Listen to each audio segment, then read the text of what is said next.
All right. We should be live. So,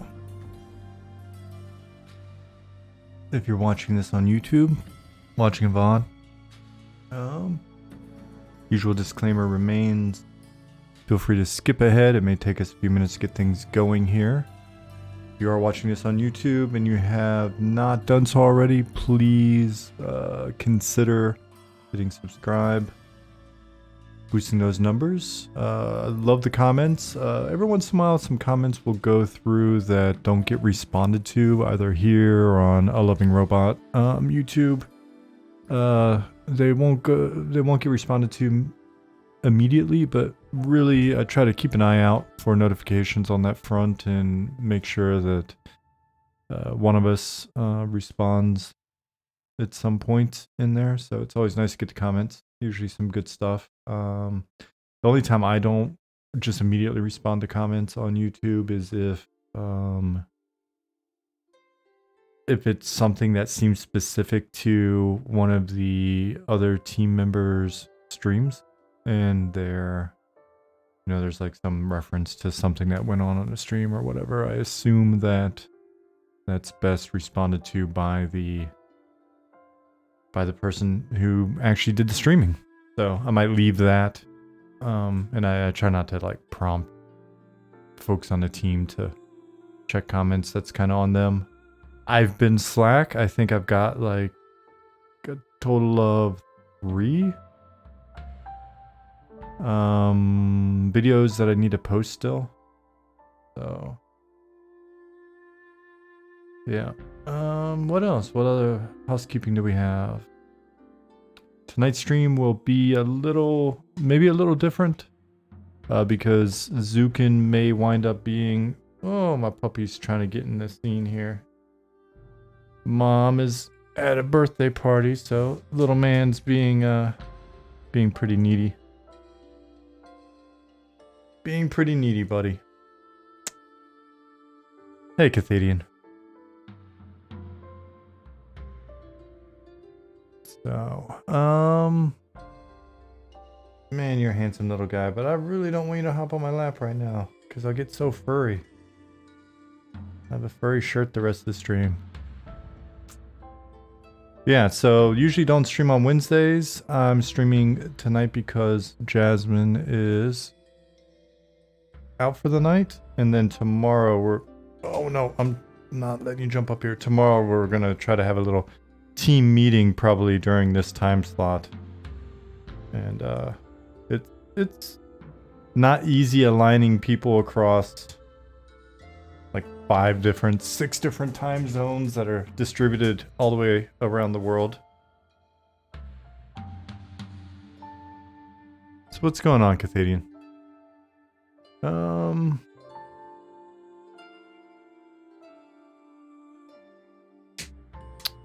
Hey Zukan, I was just talking about you. Yeah, so tonight's stream may be a little bit different.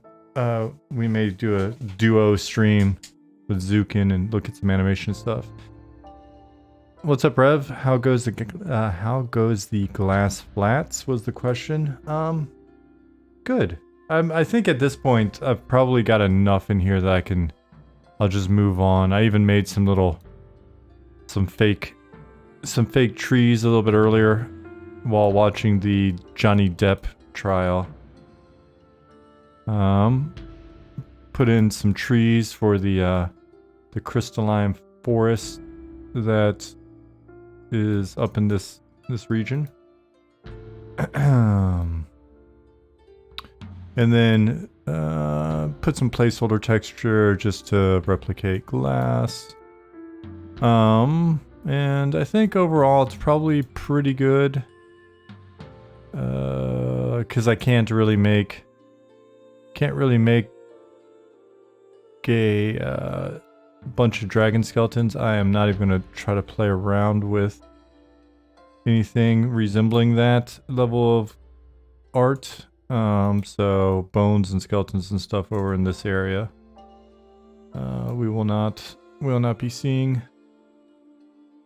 And then over here, bandit camps and stuff. I guess I could put some tents over here. We have tents. Can set that up, and then there's like some mines cave system. Excuse me. Being twisted like that and trying to talk actually was not nice.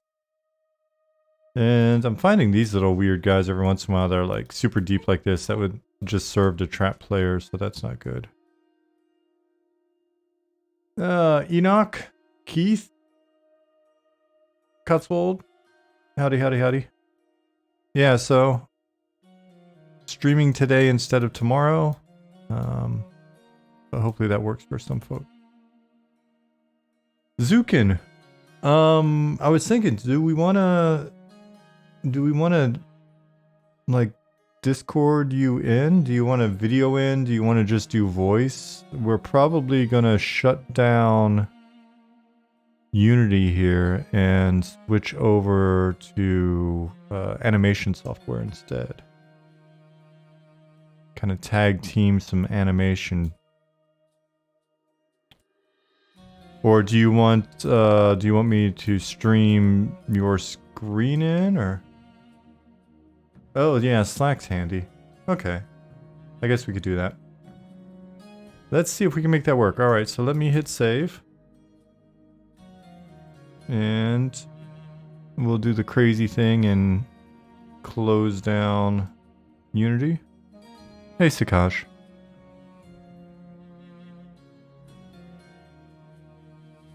Robert just gave us a sneak peek of a new song, and it is pretty fantastic. It made me a little emotional.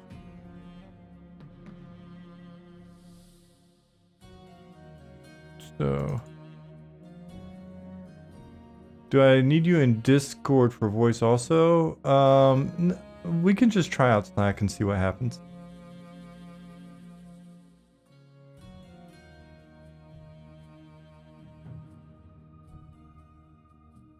So let's hop into a huddle.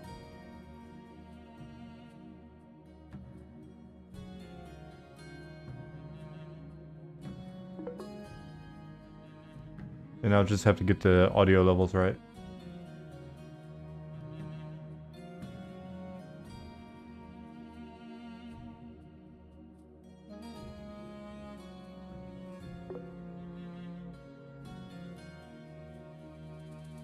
Alright. Are you...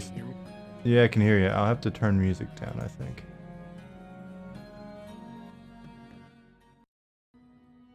How about now? Testing 1 2 1 2 mic check. I'm gonna turn you up pretty high so that you can match the bombastic nature of my voice. All right. How about now? Maybe down How's a little this? Do you? I guess you opened up the thing. Like, you want to share your screen, and I can just like walk you through on your screen, or yeah. Do you want me to share mine? So either way works. I figured you doing it is probably better because you're on stream. Yeah. Maybe. We'll see. I basically I have not gone back through and done anything to like refresh myself on Cascader, so That's fine. It operates similar to Blender. I mean, you've animated in that, so just those one animations. Hey, Panis. So yeah, obviously gnomes in there and the skeleton. Oh man, my thing won't work. I gotta use my mouse. That sucks. Darn. Yeah, so there's the skeleton, and you can grab. The first thing you'll notice is like there's kind of triangular shaped things like this, and some of them are hanging off the side of the gnome. I tried to fix that, And I think it's just we're gonna have to live with it because he's so small that it just that's how it does it, I guess. Yeah, and you can cycle through the different view options. If you hit this little arrow, it'll open up a thing and you can select individual. I prefer working in this one most of the time. It's got some good control. You can also use this one, but you need to activate it over here, and then that will change it to these dots. And so if you grab like these large ones and move like the foot or something, it'll try and move the rest of the body as well to kind of make it a natural sort of position, I guess. Which you kind of get mixed results with. But it can be helpful in kind of like quickly getting to a position, I guess. And then I usually jump over to back to this one and kind of refine the pose. But this is part of the kind of auto physics thing that we were looking at. Yeah. And so notice how you switched over, but it didn't change your selection. It looks like it took a while. Yeah. So that would be the basic controls. But yeah, so the triangle bits, particularly on the hands and the feet. Mm. If you, because like there's like the overall sort of foot control, and then there's like these bits here. You can just move the toe part if you want to. Generally, the best way to grab those is grabbing the point, the connector point, and just double clicking that, and it selects the whole thing. Then you can just move the whole foot as you want. Yep. And then to rotate the camera, you have to hold down Alt and then left mouse. Yeah. And are there, is it, like in Blender where you can hit like 1, 3, blah, blah, blah on the numpad, and then that gives you specific side view? You know what I mean? Like, I haven't tried that. You can still achieve that by using if you click on the little cones in the corner here, this will give oh, you, yeah. It's funny. I just realized I just realized they worked like that in Unity a couple days ago. I yeah. was like, well, that's handy. Yeah, and so if you click the cube in the center, it will toggle between orthographic and perspective. And I find orthographic very useful when I'm doing like run cycles and stuff for like the side view. It's just easier to kind of see.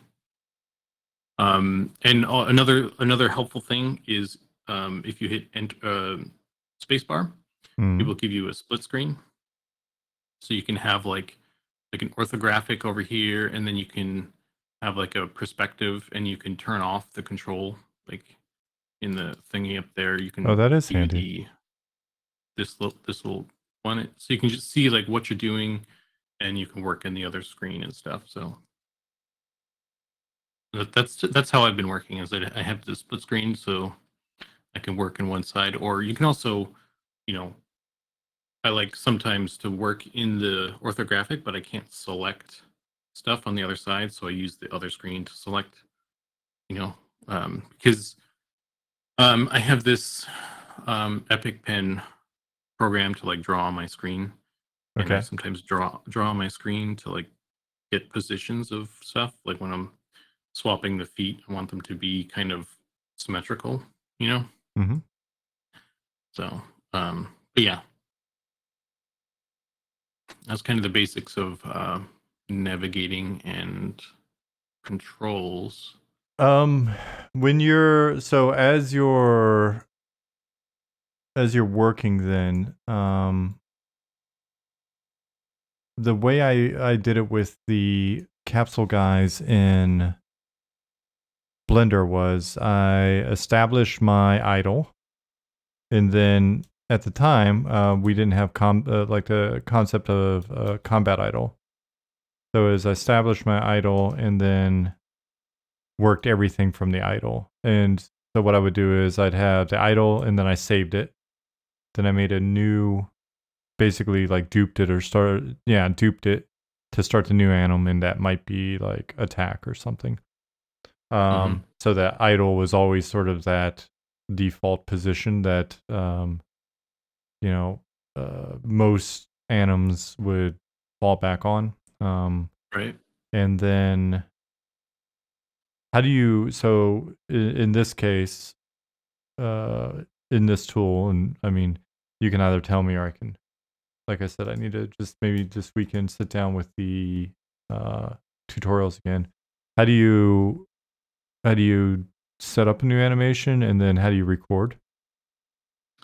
So in Blender has the action things. You can have multiple animations like in the same file, and you can swap between them. I don't know if this has that function or not. The way I've been working is I would just have separate saves. So what you can do is so this one I saved out for you is the T pose. I would leave that as is, just in case you ever as a default. But you could establish your idle, and then you could save that separately as like gnome idle or something. And then you could always open that up again to get back to that position if you want, for like starting a new one. And that's how I've been operating for that sort of thing. Okay. All right, one sec. Cotswold asked, are you able to make the models larger for development and then scale down for actual implementation? I would assume we could, but I'm not sure exactly why we would. And to me, I'd be worried about scaling issues later. What do you mean by make them bigger?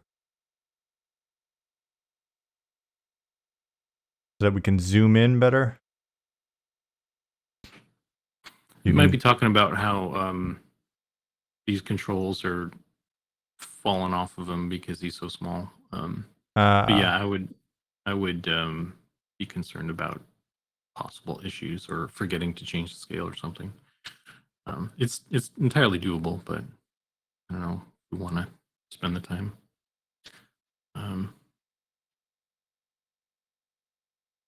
So for something like positioning the arm, where I would grab the hand. Yeah. And you said there was double click to get all of that? Mm-hmm. You bring it down and then rotate it so it's like on the side of them. It kind of operates sort of on IK for the arms as well as the legs.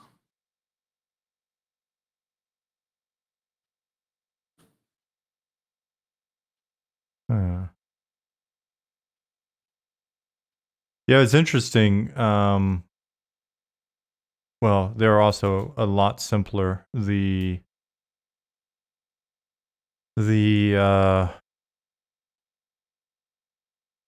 little capsule dudes were nice and simple, so I think them not having like IK or anything made it pretty easy, because it was like just explicitly grabbing the little the like ball or bone or whatever, and then just putting it where I wanted it and not having to worry about the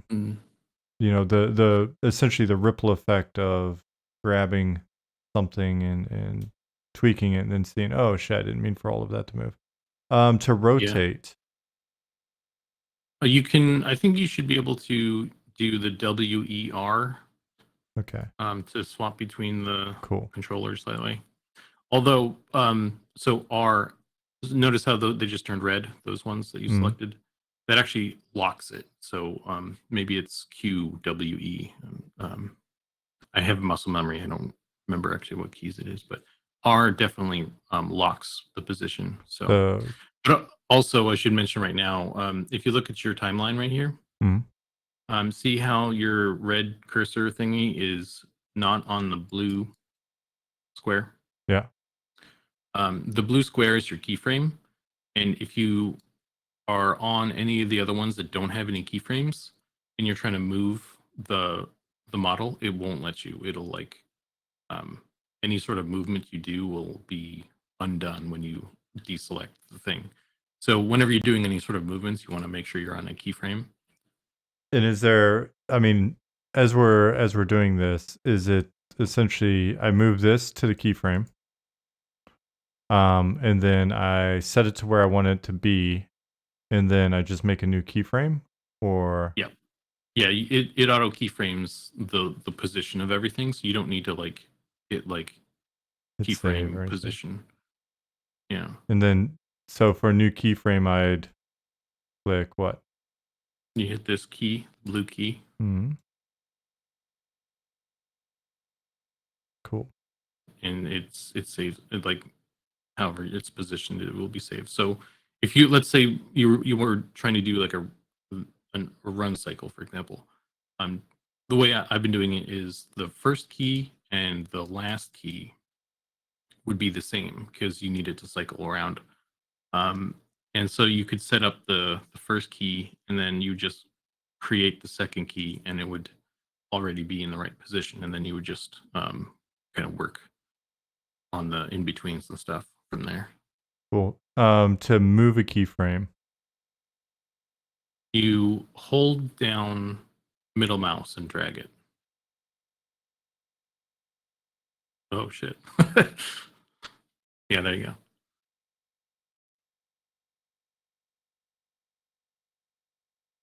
Okay, so another thing I want to mention, if you click on this little arrow, it'll show you all these different, what are they called?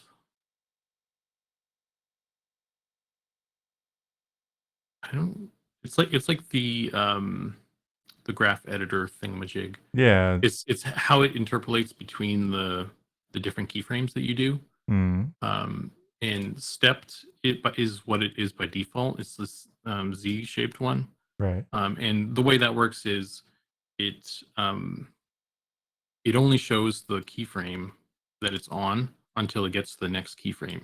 Like, and then it just jumps to that key. Like, there's no in between sort of animation, like how Right. Blender does it by default.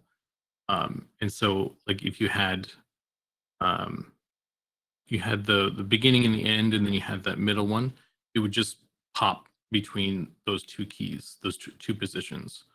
Um, and I actually really, personally, I really like that. That's how I learned how to animate, because that keeps it very simple for you, and you can focus on just the key positions that you want the model to be in. Mm, And then when you get how what you want it, then you can add like either the loopy one here or the linear one, and then that will, you have to actually select the whole um, timeline that you want to do that for, and then you click which one you want, and then it'll generate the in between frames and stuff. okay. And then just clicking scene here grabs the whole timeline. I it looks like maybe it does, but I've just been like selecting, clicking and dragging with the left mouse across the timeline. And you can see what you have selected. There's like a little black outline around. Yeah, it gets like a little outline, I noticed. Mm-hmm. So I Yeah. think, yeah, if you click this, it'll do it as well. Okay. And if you do It's good that, to then know. that'll happen too. Double click selects everything, I guess. Yeah, because I'm looking over here. It looks like it's yeah, so Yeah, I'm still learning stuff about this program too. So, well, just for just a giggle. Whoa. Because everything was selected, I guess. Yeah, so mm. we'll just do this and then we'll hit keyframe. Cool. Cool. You can also copy paste, like if you wanted Keyframes. to. Yeah, what you do is you'd go to like the first frame, and then you'd select all the bit like controllers that you want to copy, Hmm. and then you'd do Control C, and then you'd go to your new keyframe and you'd Control V that, and it would paste the position of the model and stuff. Okay. Delete keyframe. I double clicked on it. Oh, that's not good because I don't want to select everything. I hit delete and that didn't work, and I hit backspace Yeah, and that didn't work. if you hit the key again, it'll remove it. Oh, okay. Well then. Chat, what do you think about this so far?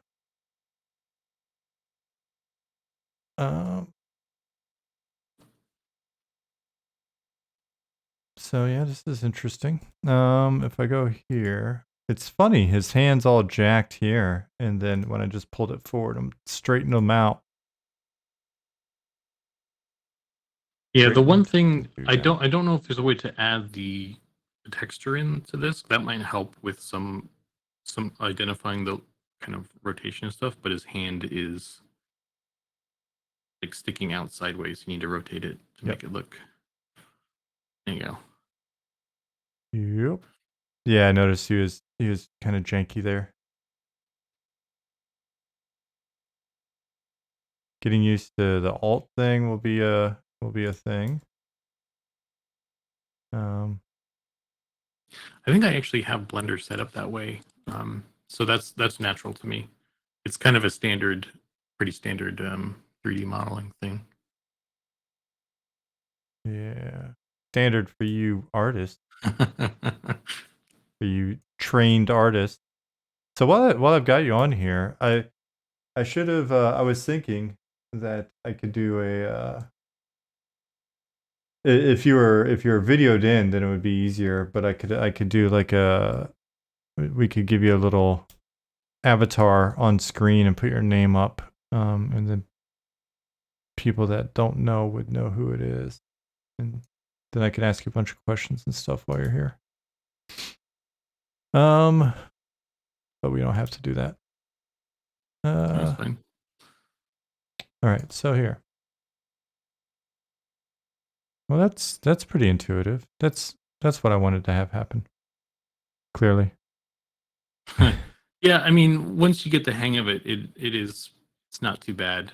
Just kind of getting into the swing of it can be a little bit strange, perhaps. You can't copy to nothing. You have to create a keyframe to paste Okay. to. Interesting. Yeah, and you have to have something selected, I think, to paste as well.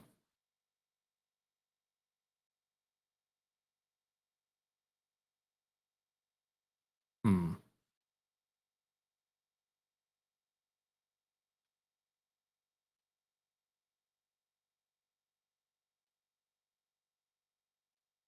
So I'll click that. Wait. Click that. I'll hit copy. Come here. There you All go. right. Let's see. Rev said seems like bone rigging and character animator just in 3D. Pretty nice. Cotswold, similar to Maya, got to play around with that a few years back for a college course. And Rev said, I'm assuming the non-direct stepped settings between the keyframes. Yeah, of course. Why wouldn't they do that? I'm not quite sure what that means, but I mean, obviously. This dude's popping and locking right now. We're gonna add a robot dance to the gnome. That would be unacceptable.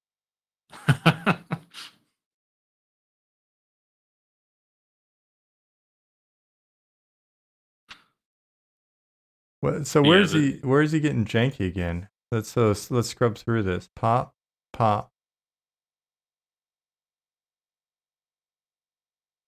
Yeah, so that's why I would recommend not adding the in betweens while you're still busting out the pose of things, because the in-betweens will,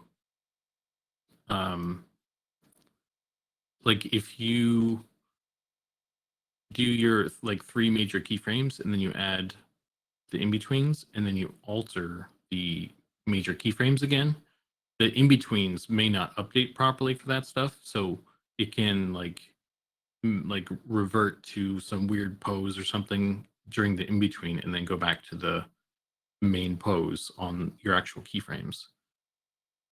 So Yeah. when I've been working on stuff, um, I do my major keyframes, and then if I'm satisfied with that, I then add the in betweens.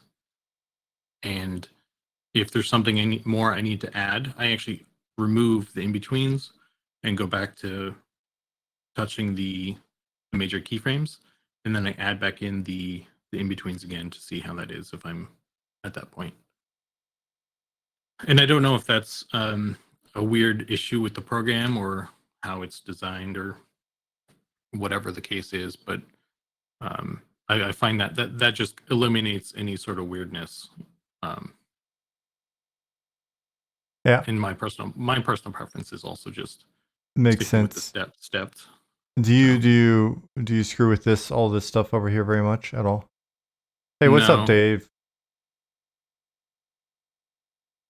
Dave Churchill has returned. I was fiddling with something like the transform. I was trying to figure out how that worked because I was trying to reset the position of a foot, but it didn't seem to do what I was trying to get it to do. So I don't really understand that stuff yet.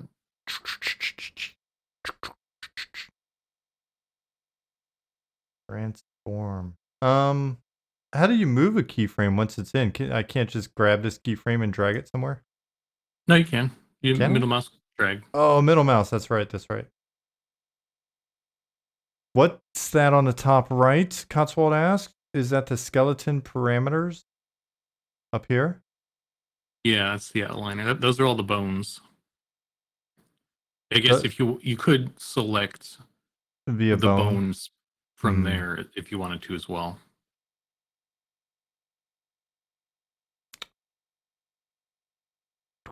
Well, are you currently in the middle of animating something? No, I had started making like a little run cycle on the because I re-imported the gnome, but I'm not really doing anything Because critical right now. here's what I'm thinking. Snickerdoodle just asked. Now you're doing animation as well. I'll have you know, I did the original capsule people animations, and I did a lot of unique animations.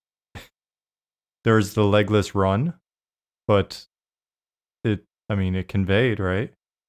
It's amazing how much character I could express with one capsule and 2 orbs.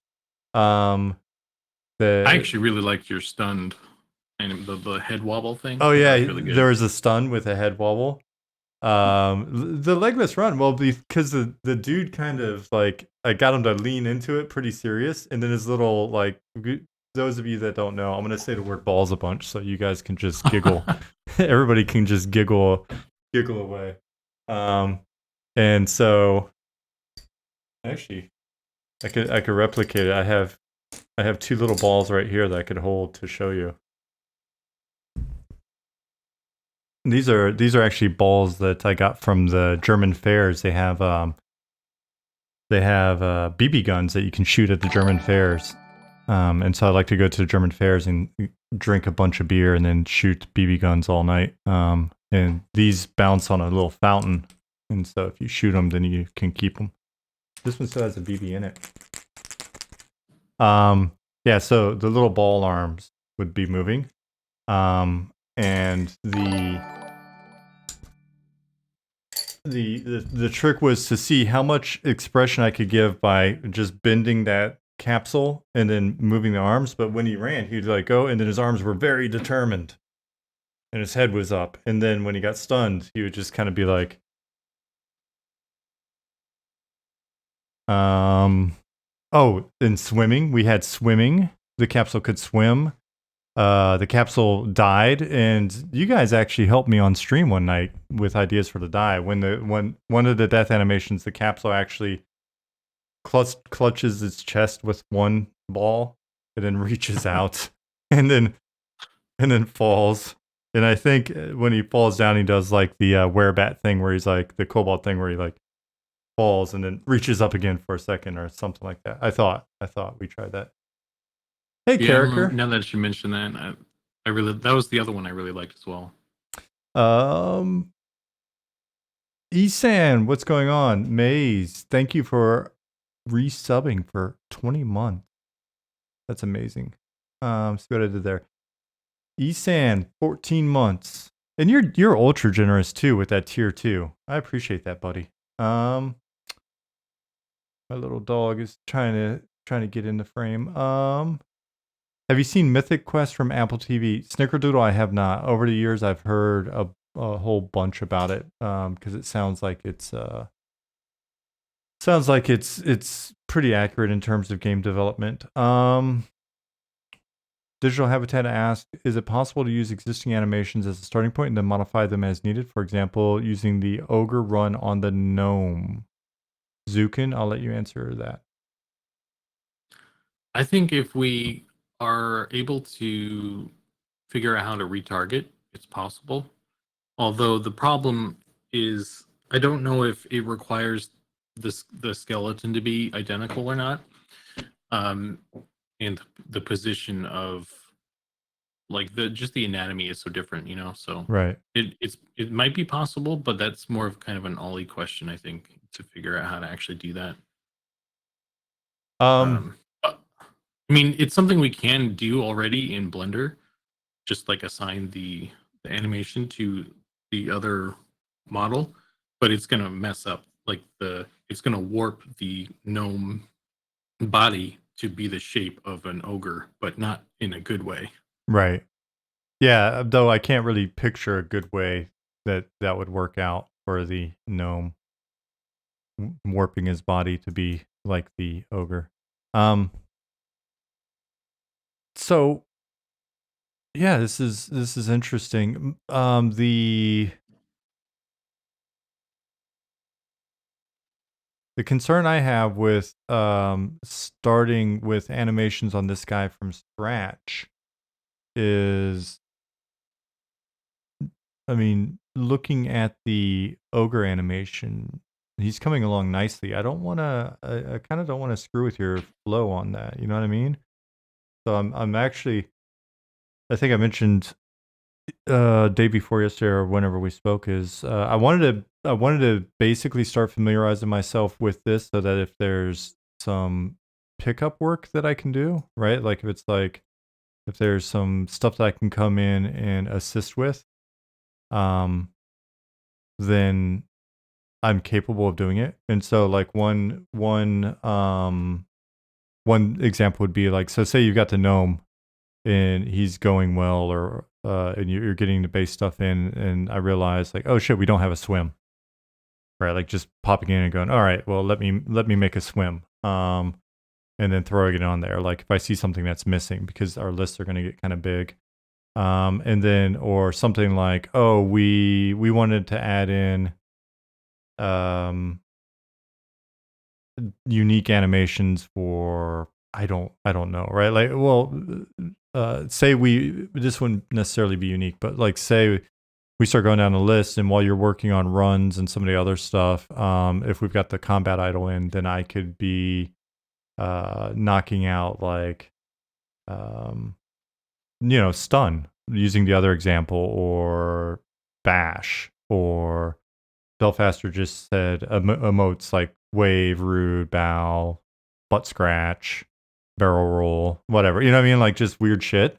That way we know that we've got the extra capability, but then it's not a situation where, for player characters especially, where it feels too disparate at first, unless we look at it and we want to mix it up a little bit just for flavor reasons or something. Does that make sense?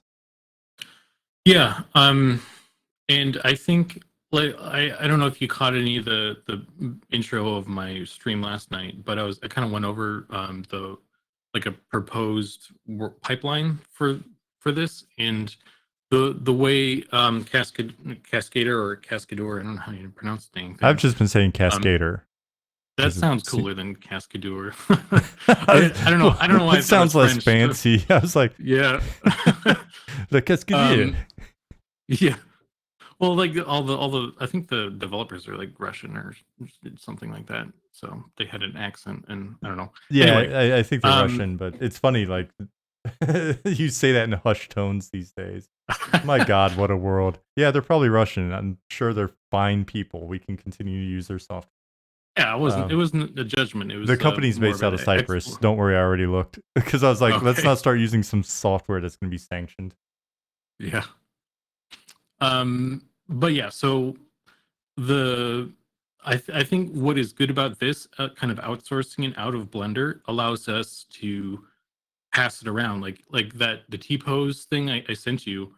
I can send that to everybody, and everybody can take that and make an animation and save out that individual animation, and then and they can send it back to me, and I can just import all of those individual animations into one blend file, and then I can import that one. I can export it as an FBX Hmm. into Unity the same way we have been doing it, just a single FBX with all animations in it, and it will work. That's what I've been doing.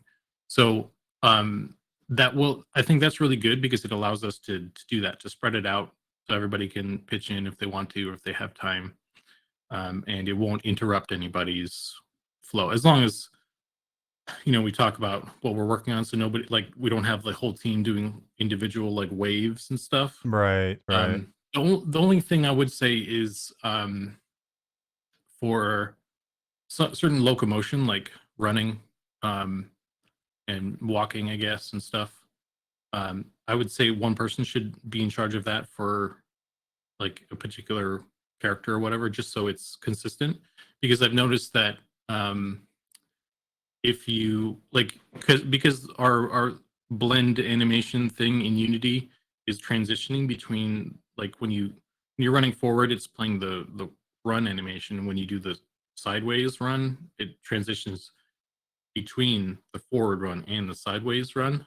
Hmm. So if the foot the dominant foot is opposite on those two different animations, it'll break it. You'll do like this weird dance.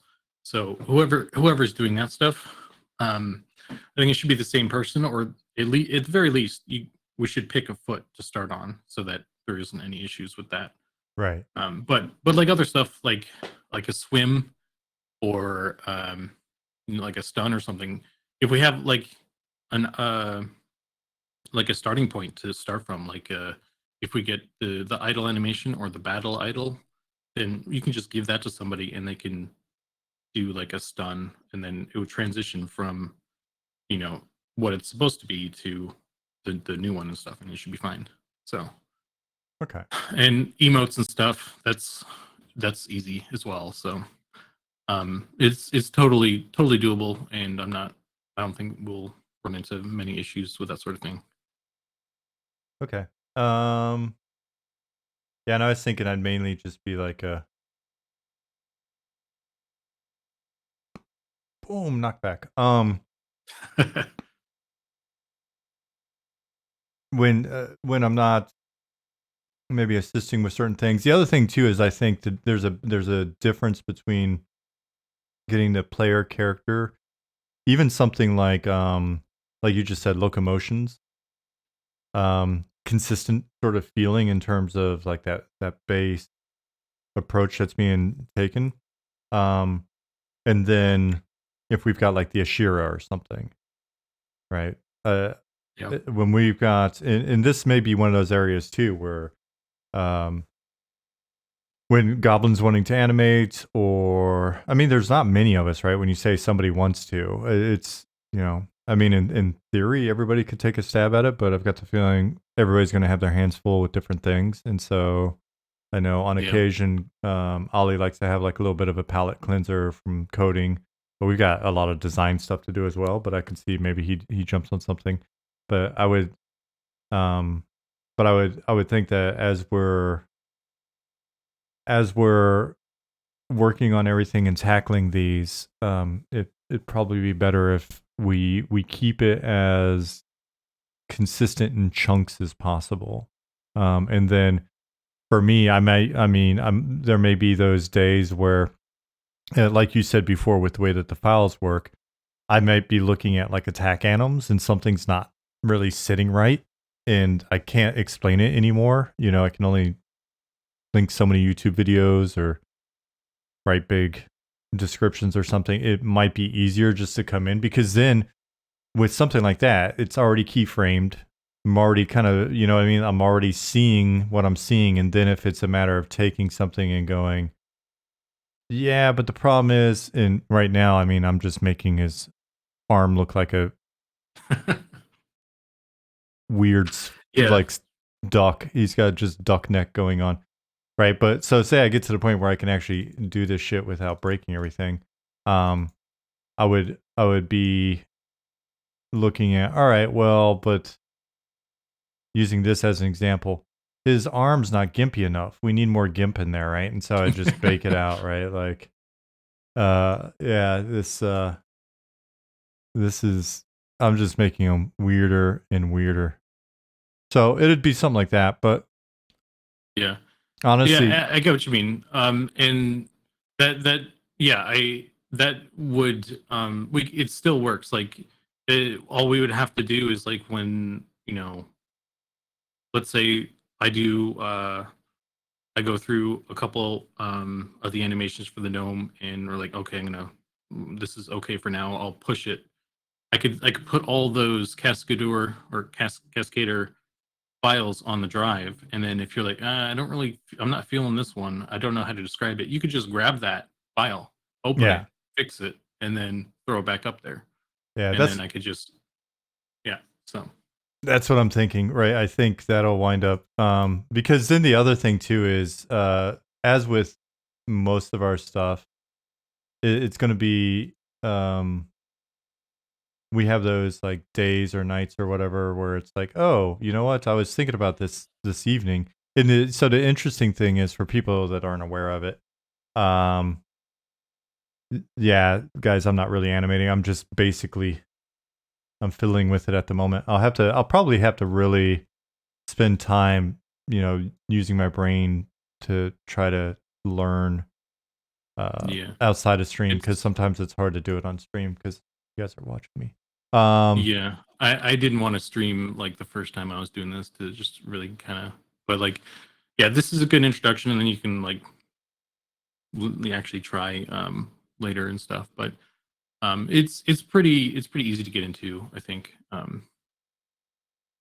the So um, okay, and then I could come over here, maybe.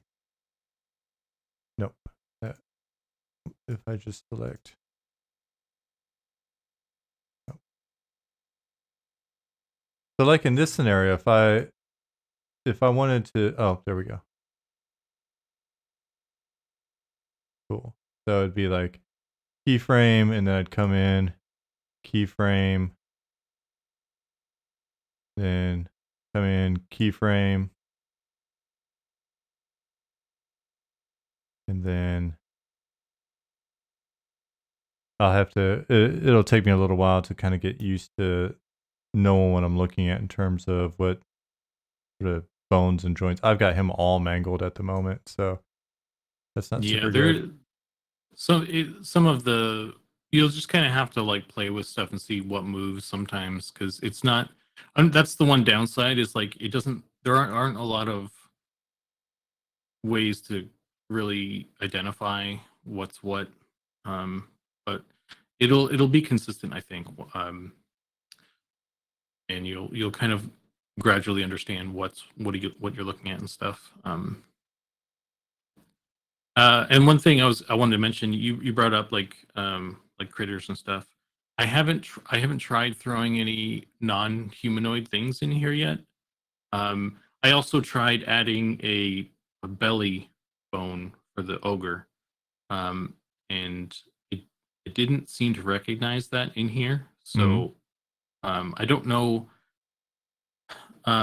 if there's a way to add like custom bones, or we can't do that. And then is that going to cause problems with like non-humanoid creatures and stuff? So I think today I might like try and throw the beetle in there or something and see how that goes.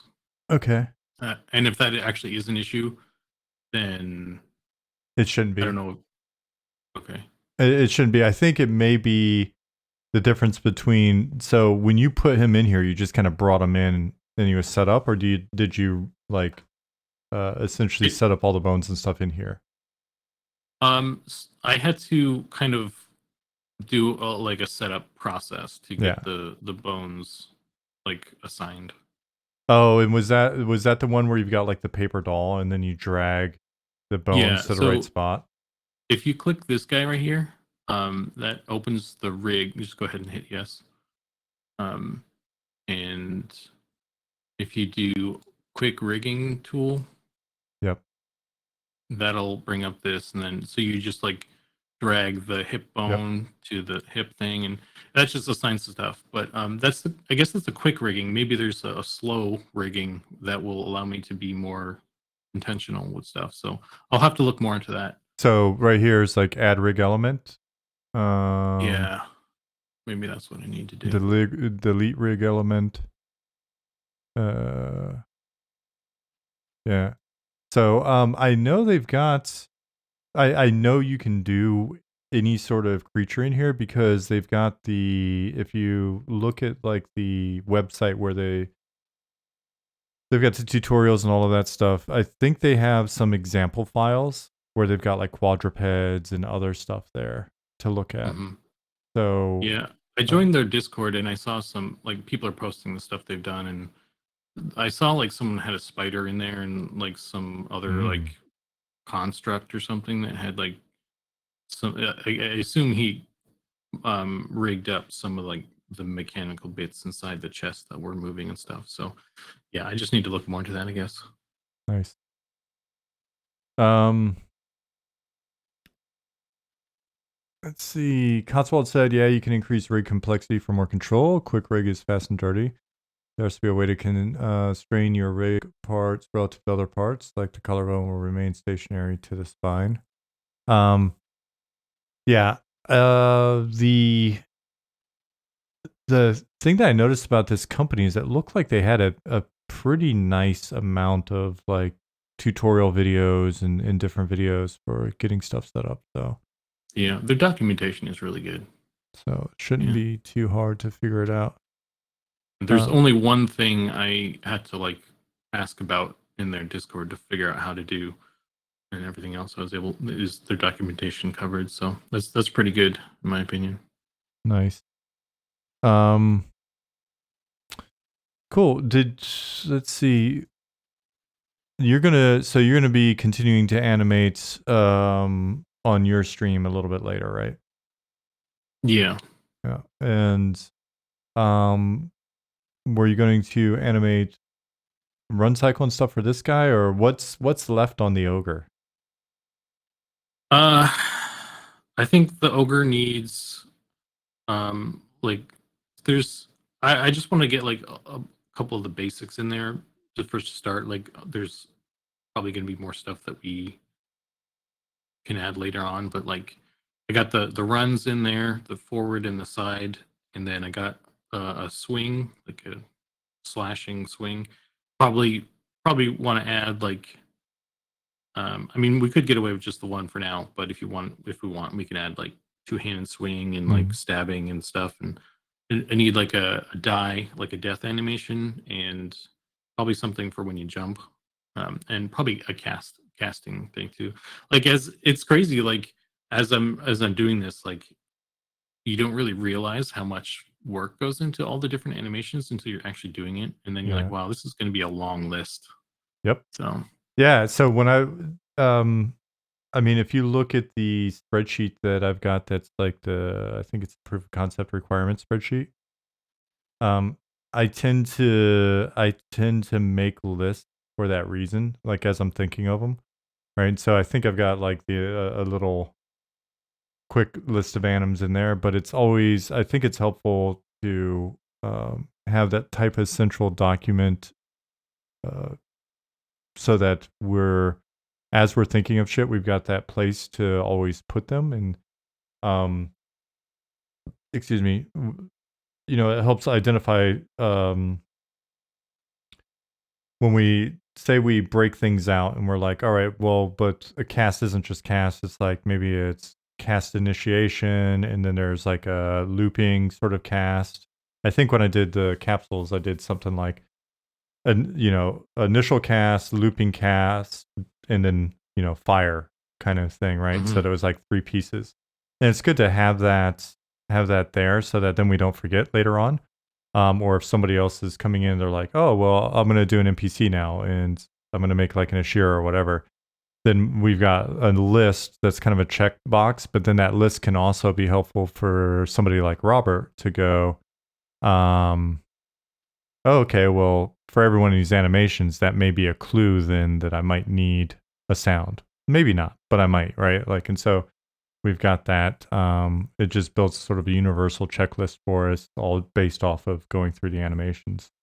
And Right. then, if and when we want to get fancy, like if this was a normal project, say we're all working full time, and we're doing legit project planning, because we've got like a limited runway or whatever, and we're trying to see, okay, what can we get done by this point? I mean, we can also then use that type of list to help us derive metrics, so that we can look and go, all right, so now that we know that we've got 32 lists per character, or player character, sorry, not 32 lists, 32 anims per player character.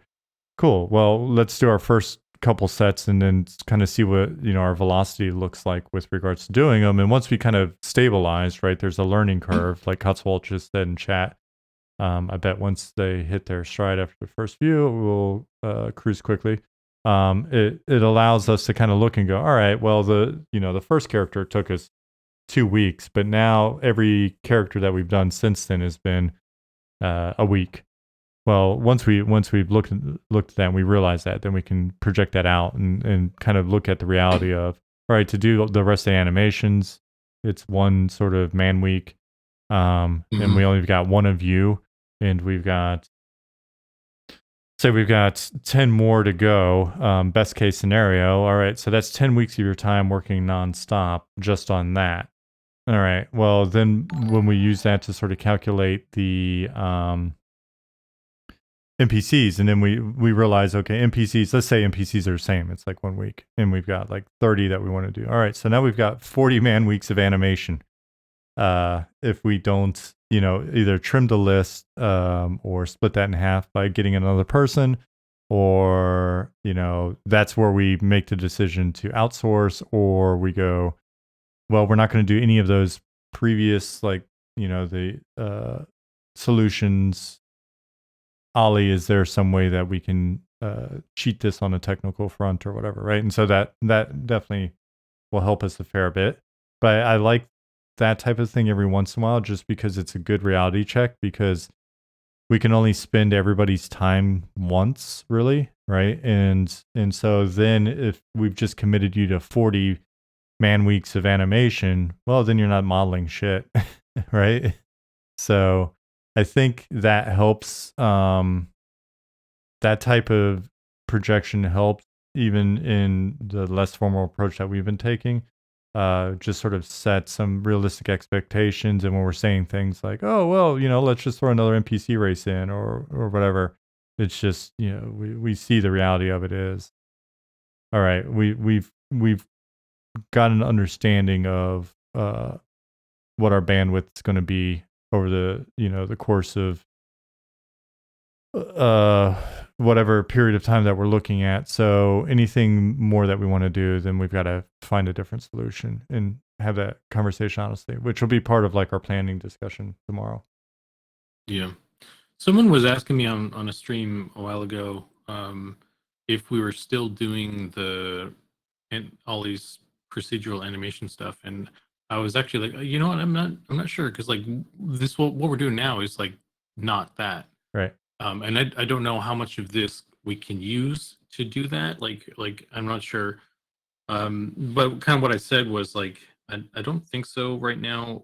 And I think what the benefit to what we're doing is we get more character out of it than we could probably get with the procedural stuff. But I don't know if Ollie was still intending to do that, or I don't know if you know what because like I may have gotten lost in the weeds, and we were still intending to do that, and maybe some of this stuff is not what I should be doing, or I don't know. No, you're doing the right thing. And I watched that stream when you referenced last night's stream. I haven't seen that one, but I did see that was like the stream that's posted before this last one, I guess. And I saw when you guys were discussing that. So the thing with Ollie's like approach that we're looking at, when we started looking at it, the video that was the inspiration for that was showing a game that is an action game that I think utilizes a certain amount of physics as well. And so what it was, the benefit, oh man, he got killed. The benefit of it was that as things were affecting the character, the animation could basically account for that within the system, right? And so it's like I'm running at a wall, and then I jump up, and then I hit the wall, and it's essentially the run is looking at how fast he's running versus like walking or whatever if we've got different move rates. And then that jump is, all right, so now where am I actually hitting, colliding with the wall? And then when I collide with the wall, does that allow me to transition into this other run? Right? And so it's basically, it's allowing for these interesting transitions. And then the animations themselves were pretty simple and procedurally done. I think one of the things that we ran into when Ollie started looking at that more is maybe the external variables that would impact the character in a way to make it worthwhile just aren't necessarily there. I might be explaining this wrong, and I could be completely full of shit. But I think what my sort of caveman brain understood was it makes sense for the kind of game that they were making. And then the more we look at what we're doing, the less it was making sense. And so we're basically going to have to do the bulk of the work anyway, and we get very little benefit. And the benefit that we do get is actually accounted for in the way that Unity does animation blending. And so in setting up the various animations and then just sort of adjusting the blending weighting, we're going to wind up having something that kind of gives the outward appearance of the system that we're shooting for. But we just got to hand animate shit. Okay. Yeah, no worries. I just want to make sure I wasn't sinking time into something that I didn't need to. No, but I think this is all valuable. Okay. Yeah, because that's fine. Because I think we'll be happier at the end when we get to the other side of all this, and we have more kind of character and charm in the motion and stuff. Yeah, and so for us, I'd rather err on the side of us getting the character and charm, right? And if we have to do less, we do less. And if we can get stuff that represents, I hate using word stuff, but if we can get, and this is why I, originally reached out to Marie to get like those textures painted. I'm still a huge fan of her textures, right? But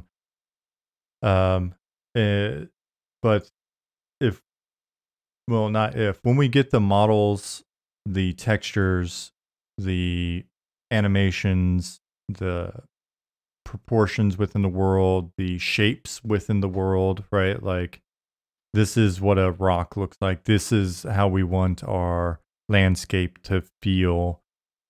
We get all of that stuff pulled together with just individual instances, like a nice subset that shows the whole. then essentially what we have is, once we've pulled that together and it's representative, we've got a slice of the slice in a sense, right? We don't have all of the proof of concept done, but then again, we're biting off a pretty big chunk with proof of concept. We don't have everything done, but now we've got enough done that when we work with a partner, like if we go back and we're talking to John at Motion Logic Studios and go, all right, so this is what we believe looks right. Then they know what their work is supposed to be based off of, right? If we've got a subset, we don't have every one of these player races, of which there's a shitload.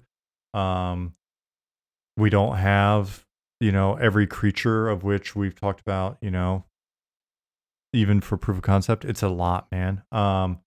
But we've got enough of it there that people can look at it, whether it be the audience, or again, external partners, or if we decide we need to seek out investment, whatever it is. Now we've got something that represents the game, and it's really talking more about scale. We've worked through the pipelines.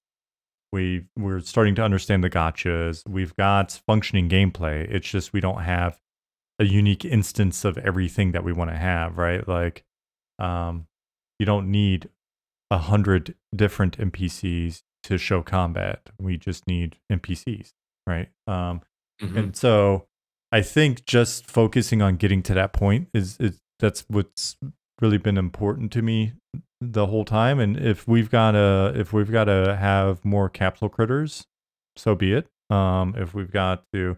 If we want to have the other races in game so that they're air quotes playable, but if they don't have models, then they can be capsule people. Don't give a shit. You know what I mean? They'll be green capsule instead of troll until we get it modeled. I think for us, it's more important that we continue to lock down what we want everything to look and feel like. Mm-hmm. Yeah. Another thing I wanted to ask, I guess, while we're talking about it, let's assume that we get to a point where we're like, okay, we need to outsource some animations. How do you think that might go down?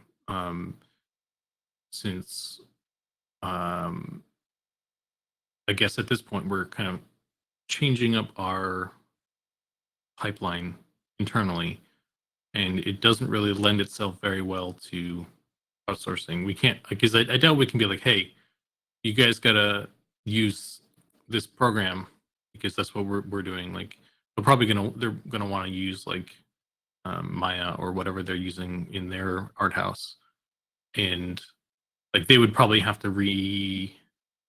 like we give them the model obviously and the rig that's there, but like the rig that's there is not really, like, it's just the bones. There's no controls or anything. So I'm just kind of thinking like how that might go down theoretically. Because if they touch the rig, that might cause issues. That I guess they would have to create their own controls but not touch the bones, and then we could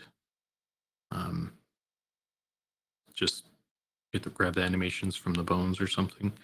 I don't know. There could be potential hurdles to overcome it in that scenario, but I would say, I mean, first and foremost, that's all part of the initial discussion with whoever we're using. Like, hey, this has been our pipeline so far. How do you want to tackle it? And the other thing will be, one, we need to both look at the ability for us to hand stuff to them, and then on the flip side, anything that they do for us, we need to be able to work with after the fact as well. And I'm assuming we've got access to, they'll provide it in the form of FBXs or whatever. But then so essentially sort of forward, backward compatibility or compatibility between the teams working. I think as long as whatever work they do is something that if we need to adjust it later, we're capable of adjusting, then it should be fine. We may just find that it's much easier for us to give them an entire character, not go, hey, we've got the gnome and we've got half the animations for him. Can you come in and finish the animations? That may be where it's difficult. But yeah, in my experience, at least, that's something you take to them and you have that discussion. Okay. Yeah, just handling the whole thing probably makes more sense. Long, I guess a shorter answer would be potentially that.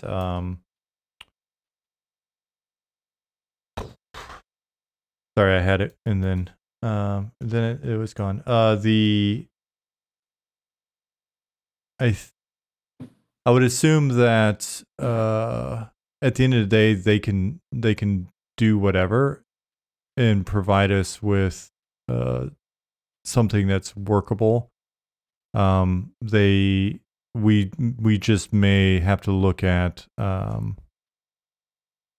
in that case, is that something that if we go to modify, say they just animated everything in Blender or Maya or whatever, like some other program, we just, as long as we're getting in a format that we can generally use, like if we need to make a tweak, we just make it in Blender, then we should be fine. We may not look at some of that work and be like, oh, we want to pull it into Cascader, if that makes sense.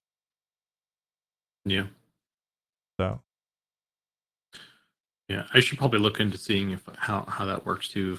Because I've only brought in like a model with just the skeleton and no animations, but I think you can import animations as well. So, but yeah, that's something we'll deal with when we get there. But just thinking,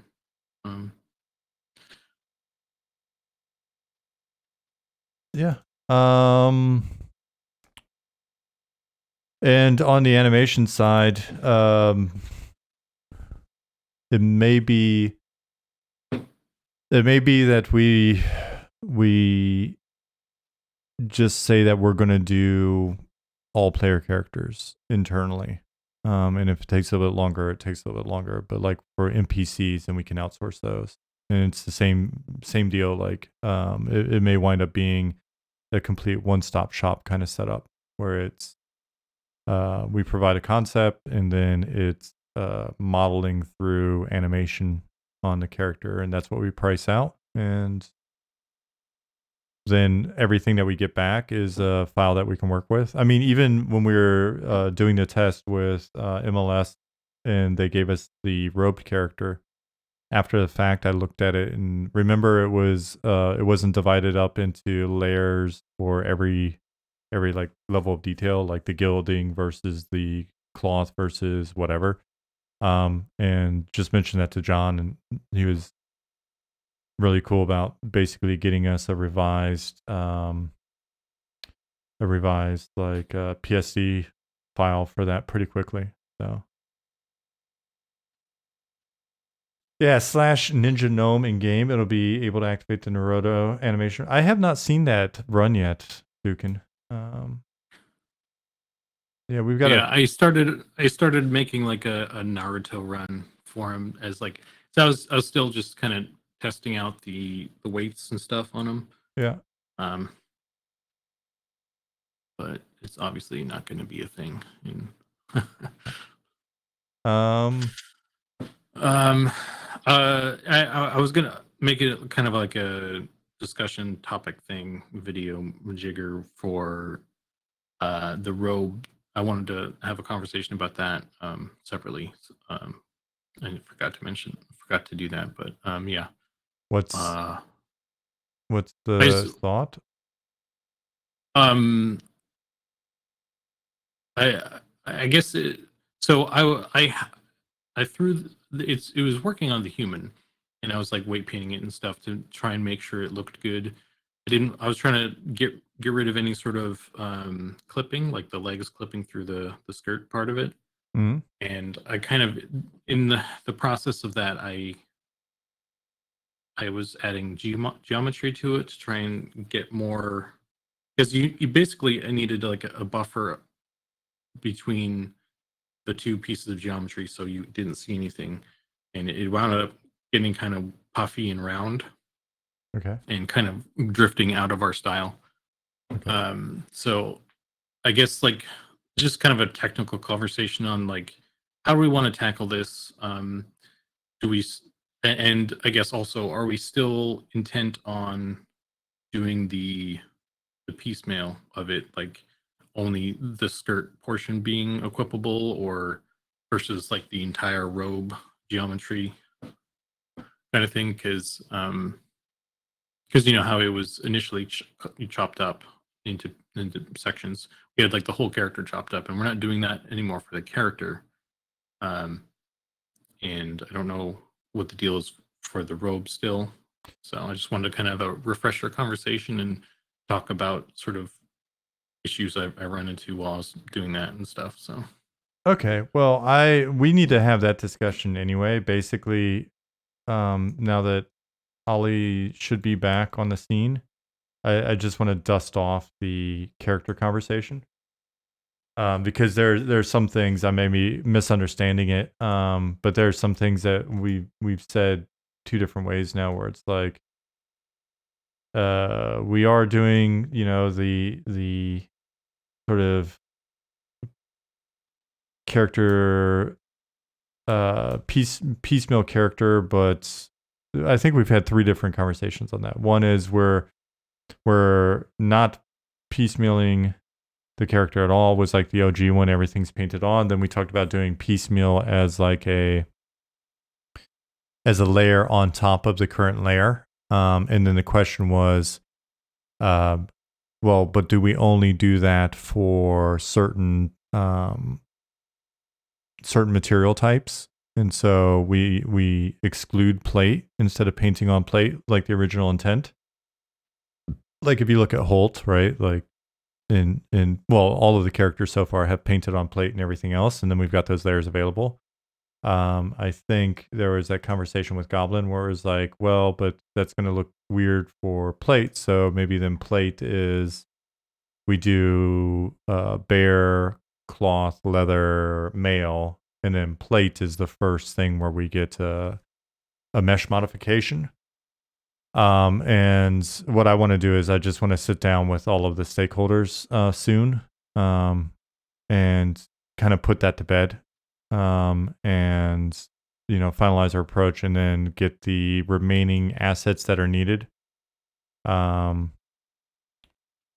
from probably, I guess, Goblin, over to Ollie, so that Ollie can then finalize the implementation of the system, and then we can just look at it and make that determination instead of talking about it.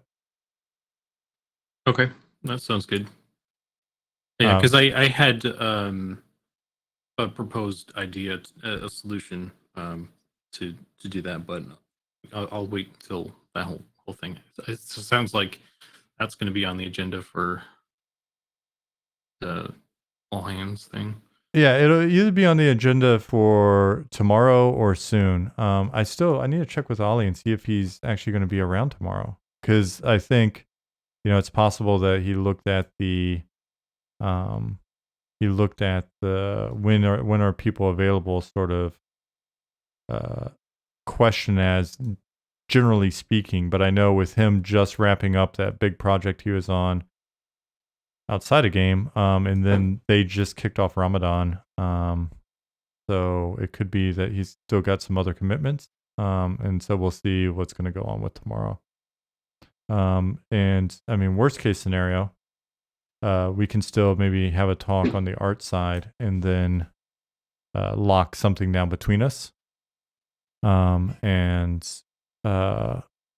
then from there, at least have our whatever we agree on ready to go for Ollie to tackle on the technical side. Okay. Oh, cool. Yeah, I could record something to just have as a thing, I guess, to just mind vomit as well, if that helps at all. Yeah. But that sounds good. Yeah. We also, there's other things to talk about as well, I guess, with the hair and the face swapping sort of stuff. So, yeah. The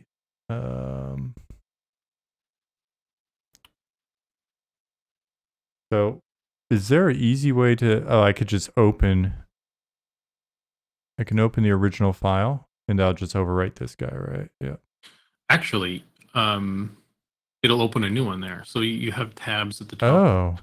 So you can have multiple files open simultaneously. Oh, but then I've got to reset up my view as well when I do that because it's saved in this file, right? So if I were to save as, then I think if you save that and then you close the program and then you open that file again, I think it would probably still open the viewport as the default. I don't think it saves the view. that's a bummer. So you basically set up your viewport the way you want it every time. Yeah, I mean it's It only takes a just hit second. spacebar. It's Yeah. not. Yeah, it's not. Okay. There's also this is when you get farther into this program. Zukan. There's also What is this big bone on the gnome? click on it and see what it's called. Oh, that's just What's it root. called over? No, Yeah. it should be root. Yeah. Okay, it's just Yeah, his root. so That makes sense. it's his third leg. So yeah, that's actually one cool thing I noticed. You like when you're working with this control scheme or the other auto physics one as well. There's no root bone that you can select and everything because you never want to put any animations on the root anyway. So that's one thing I like about it is you can like grab the whole thing and rotate them around or do whatever you need to, and it doesn't like It screw doesn't with. affect the root. Yeah. Cool. Cotswold asks, can you set some groups, keep those feet and hands together? It might be easier to get those primary keyframes you were talking about earlier. Set some groups. Keep those feet and hands together. Oh shit, you're moving the root. Oops. I didn't mean to. I'm not sure exactly what you mean, Cotswold. Dang it, Cotswold.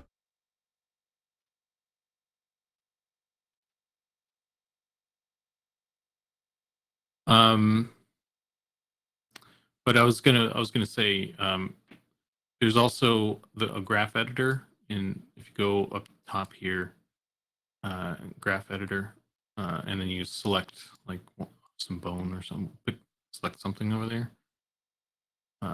Actually, it probably won't show anything now because you don't have any animations. But and then if you select like anything over there, it'll give you like the graph. Yeah, if you select like the whole timeline and then select a bone, and then select like just the whole thing. Yeah, so you'll see it'll give you a graph illustration of the motion of something. So like this is a good tool for if you're doing like a repeating cycle. You know how you've sometimes mentioned some of the feedback you've talked about is like elbows popping or some weird popping sort of stuff that's happened. This is a good way to clean that up because you can see if there's like the graph is like and then there's like a kind of a sharp edge somewhere in the middle. You can just smooth that out.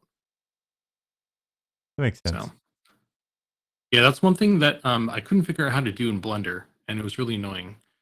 Ollie knows how to do that. stuff in Blender, and to me, it's all like black magic and voodoo, and it just got me confused and frustrated. Yeah, I couldn't. I don't know the graph editor. Maybe I just need to change some of the controls for it or something. But it wasn't doing what I wanted to, and I got frustrated, and I just never got anywhere with it. So, but it is a really powerful tool to fix that sort of thing. It's interesting to see this arm's all twisted up and shit.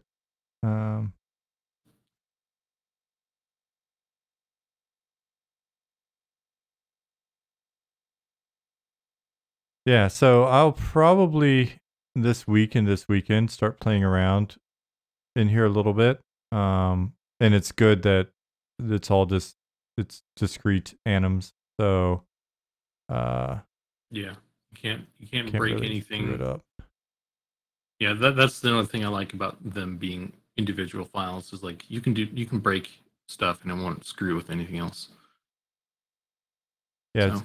because like this guy at this point, just a little bit of tweaking. He sort of tweaked himself in weird ways where I'm already confused about kind of like what's been twisted how.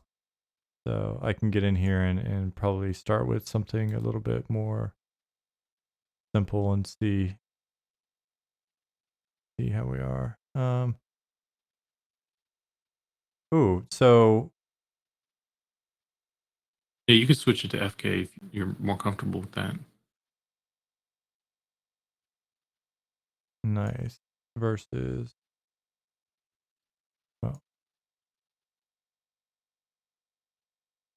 oh, it's not even gonna do it. Does it do this? Switch that back to okay. Yeah. And Because with IK, it's the control goes like from the tip down to the base. In FK is the other way around. That makes sense. well, actually here versus no difference there.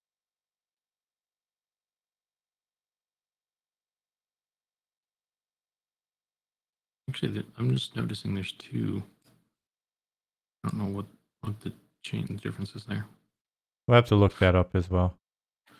Yeah, still more things to learn about this program, but it's intuitive enough to kind of jump in and quickly get something decent.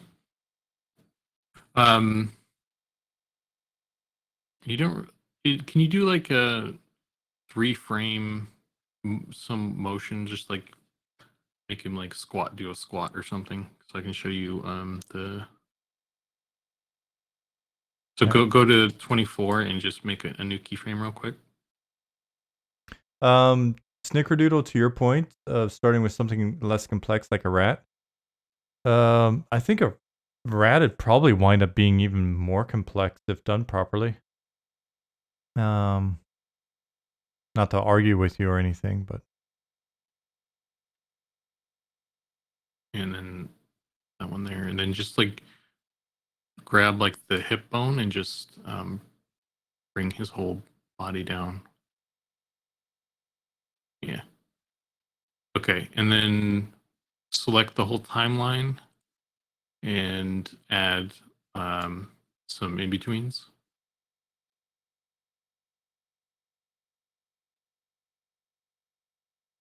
Linear or this one or this one is fine. I didn't do it. Didn't do it. There it goes. Okay. And so now he's doing a weird thing. And if you go up to this button and then zoom out in the viewport, you should see a green dude. Yeah. So that's the this is the auto physics thing. It like makes a copy, and so this is your original, and this is the copy, and this has it's probably not going to show too much difference right now. Actually, you can see the arms are moving more so than your original. yeah. Well, one. there's some popping in the knees as well, whereas he's smooth over here. Yeah. So that's it's taking what you have and it's doing some calculation or whatever to kind of make it look more natural on the copy. And it's not applied to your animation yet. You have to actually hit this Yeah, I just did that. magnet. Now he's getting Yeah. jittery. Yeah. So that's that one feature that everyone was talking about. And this being a simple animation probably won't see much of a difference, but that's how you would do that if you were like doing a run animation and you wanted to add a little bit more kind of natural like follow through and stuff. There and like I said in some of the other videos, um, it doesn't seem to like running in place and stuff. It's like the calculation kind of is confused about that. So sometimes it'll just make your character bounce up and down really crazily. Um, Now, how do but we? I That's applied that, and so now he's got that jitter that came from the green guy's physics. How do we remove that physics, or is it in there now, and I've got to adjust it in the curves or something? I don't know if you can I guess you just hit undo. Control Z would undo it, I think. Um,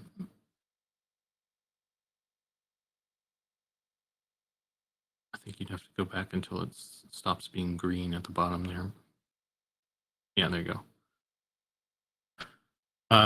But what another thing you can do if you want to keep some of it and just kind of clean it up is to um, once you apply it, you just kind of clean up the keyframes on it manually. Okay. That's what I had been doing is I would apply the physics and then it would be kind of wonky and I would just clean it up because it's still like the little bits and pieces that it does add, even though like it screws up some stuff, it still adds some sort of follow through animation that you don't think about doing or that sort of thing. So Right. and yeah, you can add more keyframes if you want by doing that.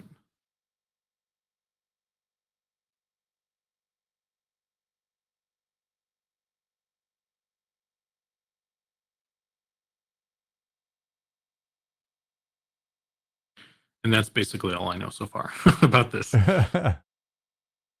So hit pause, go to here, grab this.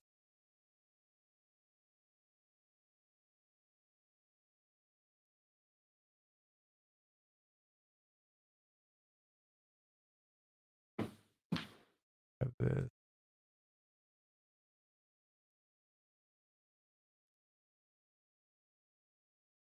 Maybe not.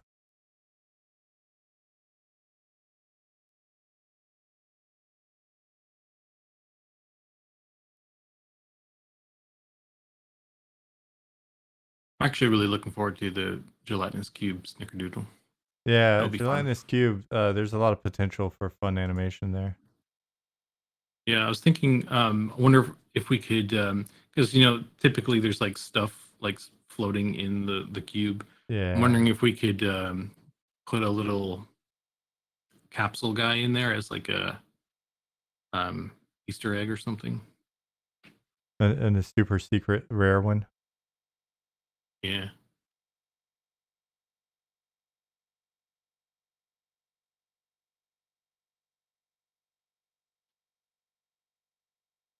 And then go here. And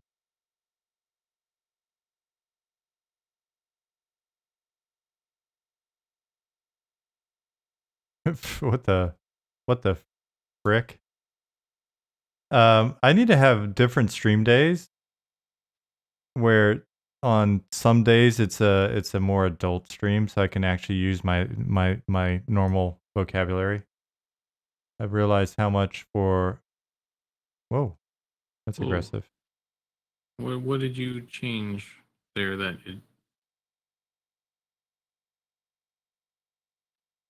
only doing it on like one frame or something? I'm like, what frame did I actually make that change in, I Yeah. guess. You did it like one of these in betweens or something? It looked like, I thought. Okay. So we'll go back to, we'll click on this guy. We'll go here.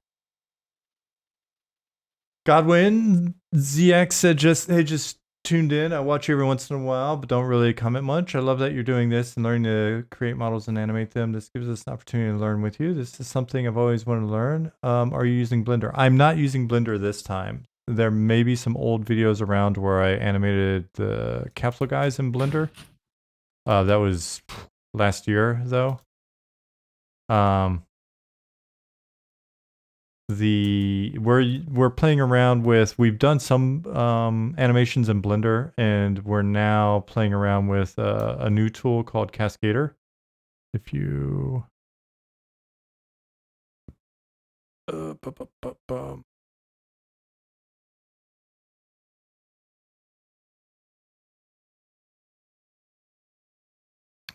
what, let's see.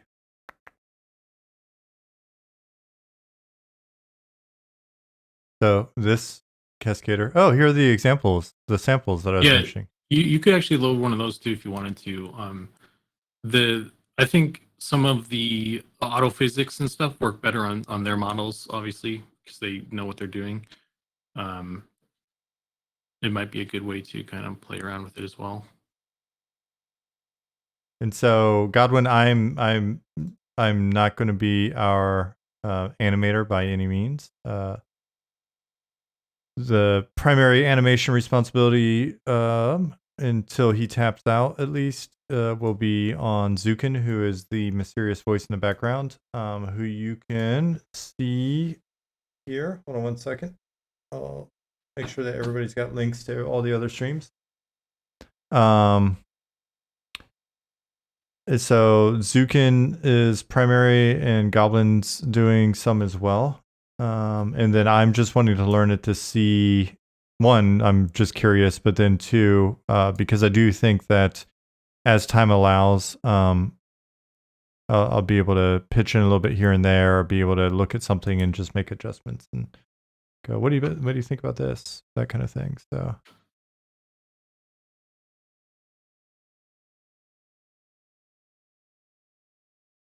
Oh, she kind of explodes at the bottom there.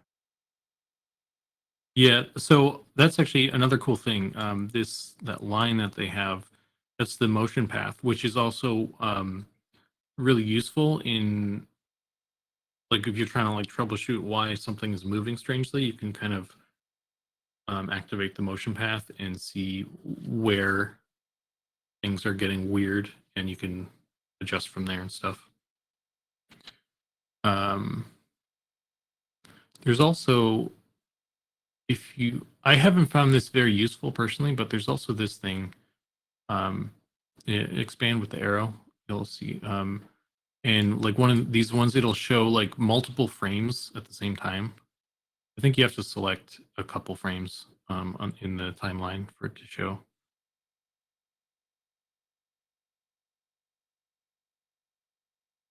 Maybe you have to select the controls as well for that.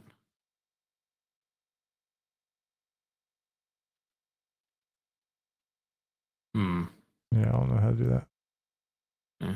Well, what it does is it shows like the model on multiple frames simultaneously, kind of like overlapping each other at different transparency. So you can kind of see the motion of the body and stuff, which maybe is useful in some instances.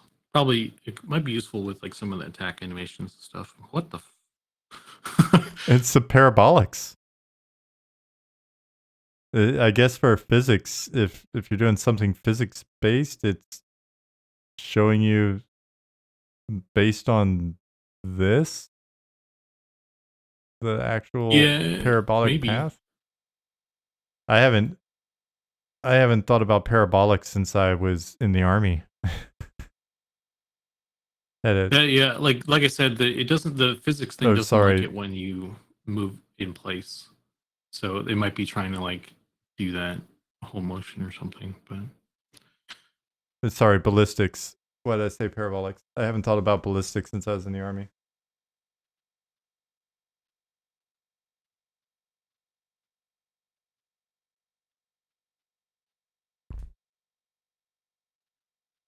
Godwin said, I've tried playing around with Unreal Engine 4, but it's so complicated that without watching a tutorial, having previous experience creating models, it's almost impossible to pick up on. I mean, honestly, anything you use, you're going to benefit from tutorials. Tutorials are fantastic, though. There's so many tutorials out there these days.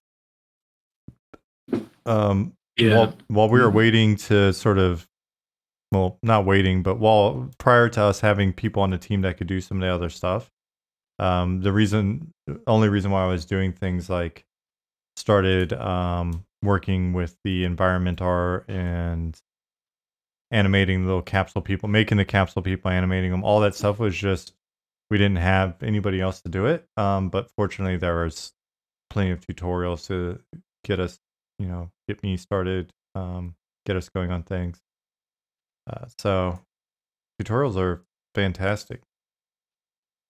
Yeah, this day and age, it's there's a lot of information out there. It's really good time to be learning stuff. Yeah. Online.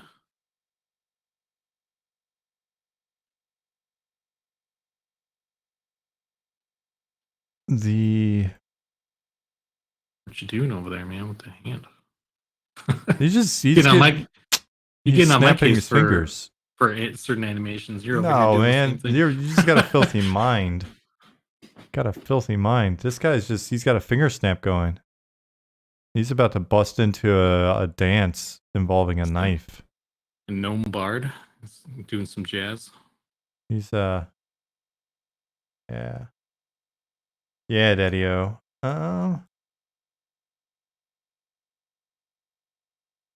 Wait. That's the wrong time to do it when it's running. I shouldn't do that. I should actually go to a keyframe. So this keyframe is good. Keyframe will select the whole foot.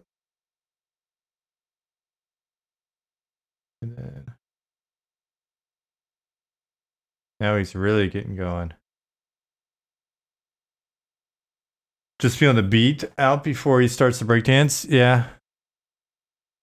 I don't know if breakdance is going to be this guy's forte yet. I mean, he did have a pretty good robot going earlier. Yeah, that was actually. All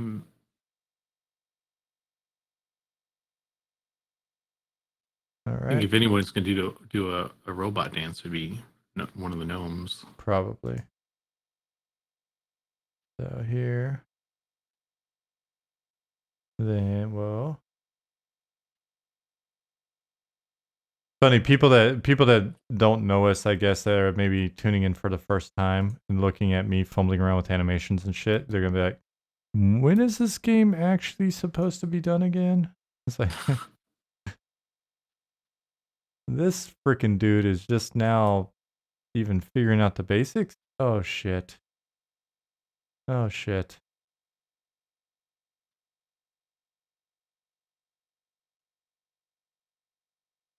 Somebody call an MMO YouTuber so they can talk about how this thing's not going to ship.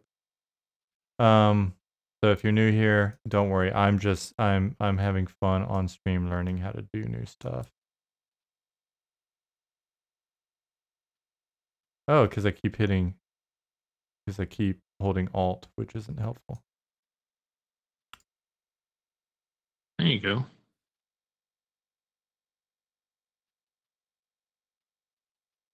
We'll go here, come back here. We'll look at this arm from this angle.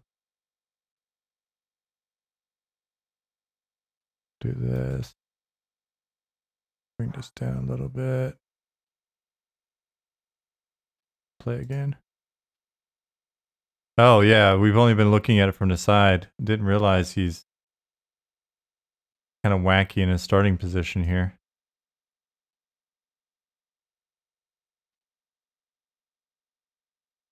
All right. So then we'll come here. Go here. Maybe we'll.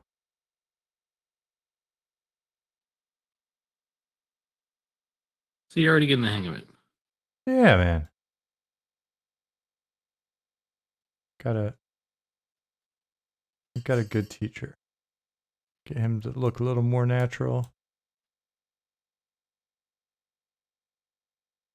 I'm actually learning something from you, the way you're moving the arms and stuff. 'Cause I've been grabbing the hand and moving from an IK motion, and my that always causes the like the elbows and stuff to go crazy. So the way you're doing it is actually pretty smart for avoiding that. Interesting. I didn't realize I was doing that. I don't know what I'm doing, dude. I don't. I'm not. Hey man, you can learn something from everybody. So, I've got beginner's mind. it's working for you though. So I mean,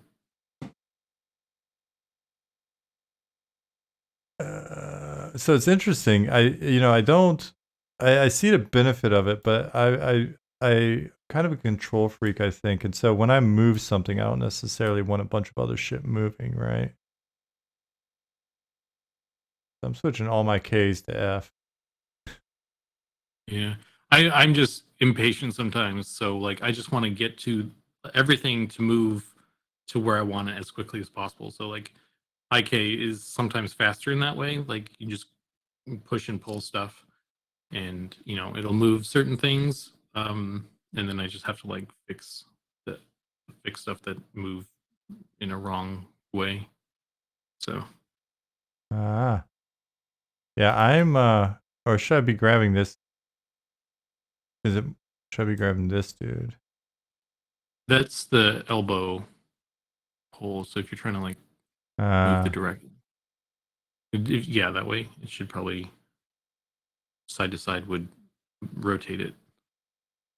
Because if you don't know how the poles work, is where that dot is the like it's where the elbow's the, facing.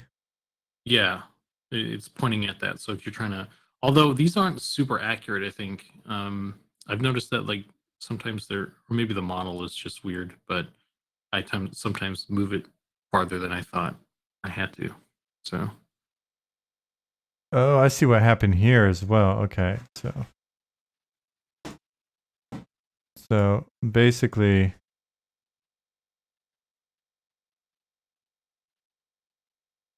oh no. did it?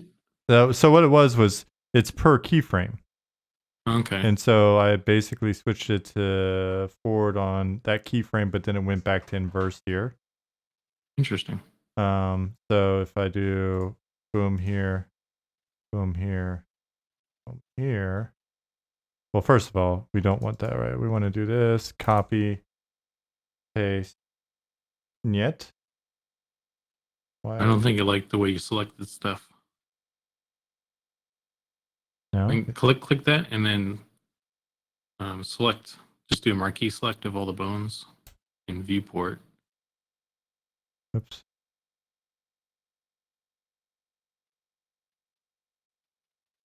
And then copy and paste. Okay, better. Yeah.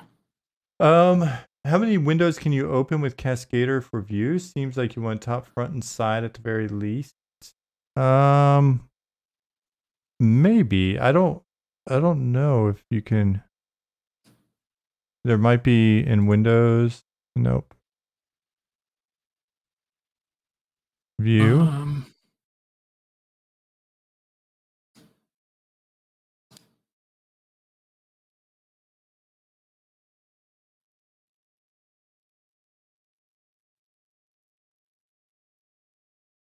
There might be a way to add another one. I don't know that I would want all three. It might work better, but might be overwhelming for me. I think I'd almost rather move around kind of at will.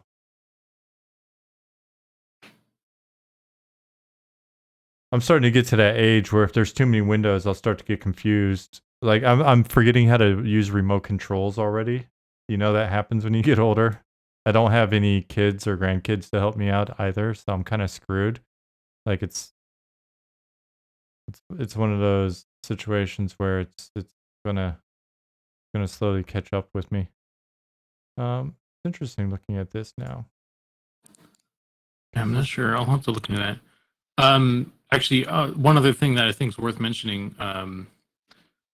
So grab a hand control. Okay. And then switch to your rotation control. And so up here in this box with the G, if you click that, it'll switch to an L. It's global and local, which is useful, particularly with the hands and feet. If you're trying to like rotate, like if you're doing like a attack or something, and the hand is rotated in a weird way, you might have to select like the whole hand.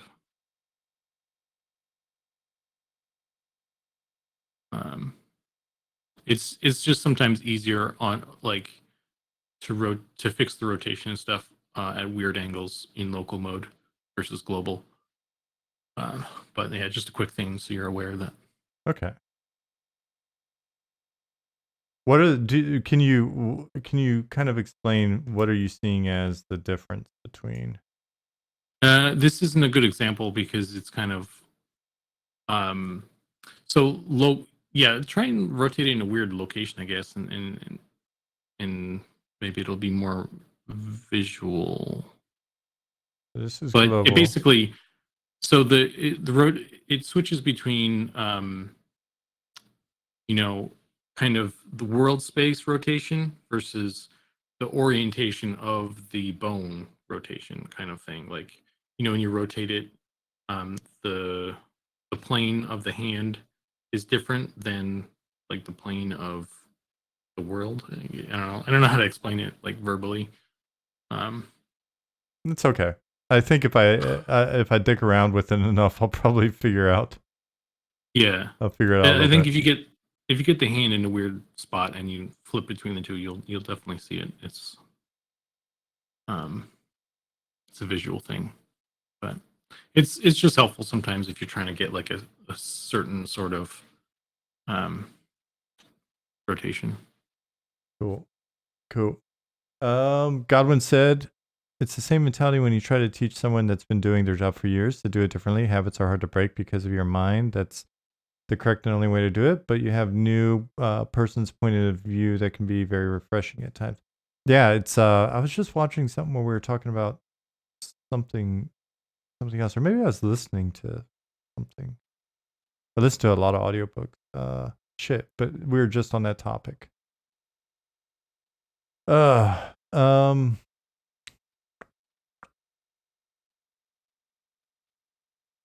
Tetsui said, I haven't had cable TV service since 07. I have no idea how to mess with the set-top box remote control, and my parents have to show me how. I'm 33. Yeah, I haven't had cable TV in, I guess, at least 7 or 8 years, 9 years, maybe longer, because it was before I moved to Germany back in 2015.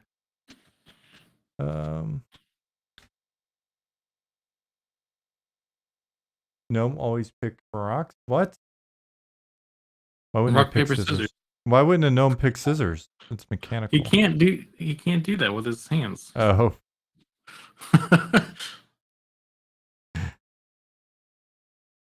Yeah, for our characters, it's just rock. Yeah. Cool. All right. Well, and then essentially when I get to a point that I'm happy with, I can just save it out, and I'll do a save as, and Yep. And if you wanted to as well, you could export it into. I guess I'll have to. Well, you wouldn't even need. You could export it into Blender by itself, and it would show up there and stuff. But yeah, the way I'll probably do it is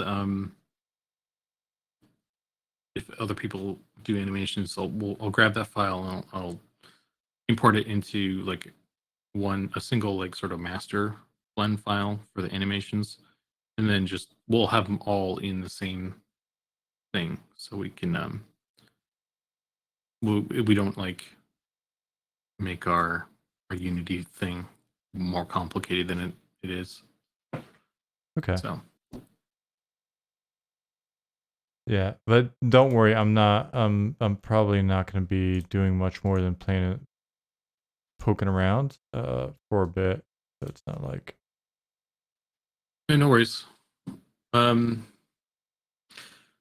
Yeah, let's just like whatever bits will help, and it's easy to add stuff in. Where can I So grab all, like, so say you've been doing work, have you been saving them, the Cascader files, not necessarily the exported stuff that's in the game,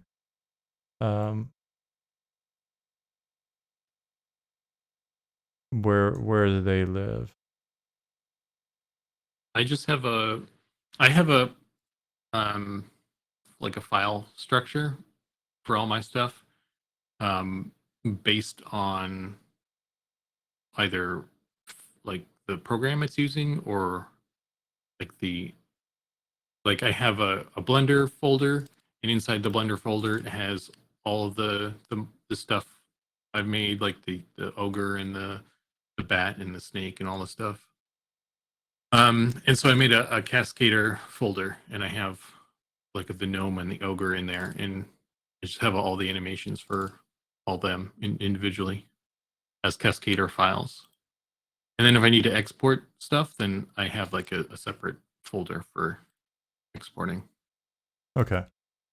So if you're working on stuff and you wanted to save things out, save out the Cascader file, and then you can just send that to me if you want to import it to stuff. Okay. You could export it as well, I guess, if you want to, and just send that. But it'd be better to have the source file floating around. Cool. All right. So that gives me a little bit to bite on. Godwin asked if you created this model in Cascader, or is Cascader only for animation? But he asked you, so I'll let you answer because I tend to talk too much. Did you create this model in Cascader, or is Cascader? Yeah, I created the model in Blender, and then I exported that into Cascader. And Cascader is just for animations. And then once we animate it in Cascader, and then we bring it back into Blender. And then from Blender, we export that with all the animations into Unity, and then it's in game.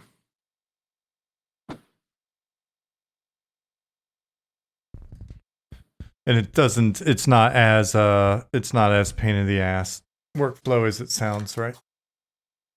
I mean, no, it's really, it's super easy, honestly. Like, if it was a pain in the ass, I would have said something. It's like this is actually, I really do like separating it like that, because it's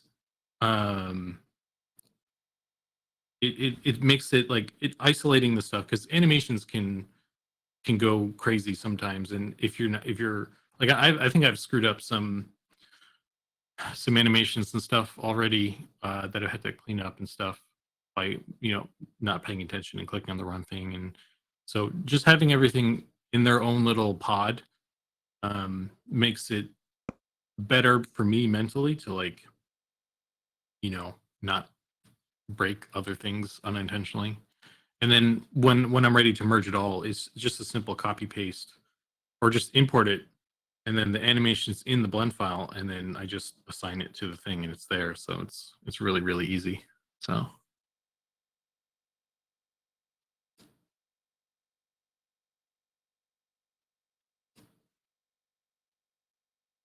yeah, for those of you that haven't seen it before, though I don't know if anybody in here has yet to see our game, you'll be able to see our game now. Gonna have, let me know if this is overpowering, but I'm gonna have a little bit of our music playing in the background as well, for when we're not talking. Godwin asked, is there any particular reason why you guys decided to use Unity versus other engines? Just familiarity, or does Unity provide a feel and look you desire for M&M? For us, it was at the time, especially when it was just like a couple of us before everybody else was on the team. It was just it was what was going to allow us to get up and running fastest. So we just went with it. We've been pretty good about just kind of going. Not a lot of hesitation so far. So it allowed us to make decisions and move pretty quickly. I know there are a few people on the team that probably prefer Unreal over Unity, but we are now dancing with the one that brought us, or dancing with the one we brought, or whatever that term is, whatever that expression is. I'm still under the damn world. I'm curious why with these new zones, and I think it's just because maybe they're so big, or they're not the coordinates are kind of in a weird spot because of the way that I saved them out. Let's do this. Let's go invulnerable, and then let's turn fly off.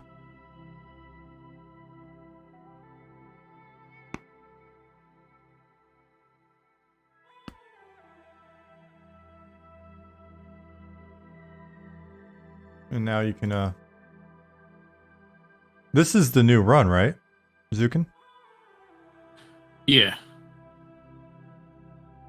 I should have a forward run and then the 2 strafes. Yeah. You should have a sit and a swing. Yeah. I was gonna say, it's just the sit.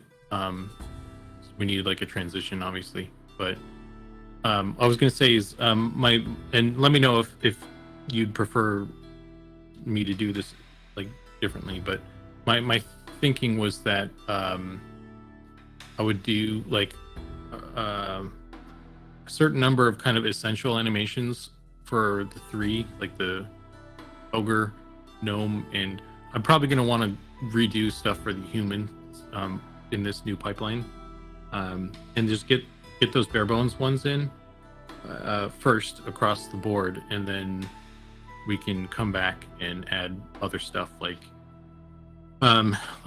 the transition to the sit, I guess, is probably less essential, and additional attack animations or something, or whatever else we may need, like swimming and stuff like that. So that was my plan, unless you would prefer to like focus on one. I like that plan. I think it makes sense, because that's the thing then that I could do. That's I could even maybe help with like a sit transition or whatever. You know what I mean? Like, yeah. I would just ping you, and then, because like I can kind of picture him reaching down a little bit with the arm, or you know what I mean? Like, so yeah. What? Hold on one second. Let me catch up on chat. Oh, you guys are just talking about Unity and shit. That's cool. Cotswold's taking notes on cheat commands. Yeah, you're going to see all sorts of cheat commands here, but again, we're doing a lot of this open. So there's a lot of stuff that you'll be aware that we have. You just won't have access to it when you're playing. Your client just won't have it. Oh, wonderful team. Butt scratch. Yep. Yeah. I was thinking about that before, because I was seeing what people were talking about with like dwarven rolls and stuff like that in Jump. I was gonna ask you guys, and I was gonna ask Ali, what about a system that allows you to discover or earn animations? So think about it like this. Different animations that you would maybe buy in another game for like a microtransaction would be things that you just earn in our game, but you may have to find the quest to learn about the itchy butt or something if you're an ogre.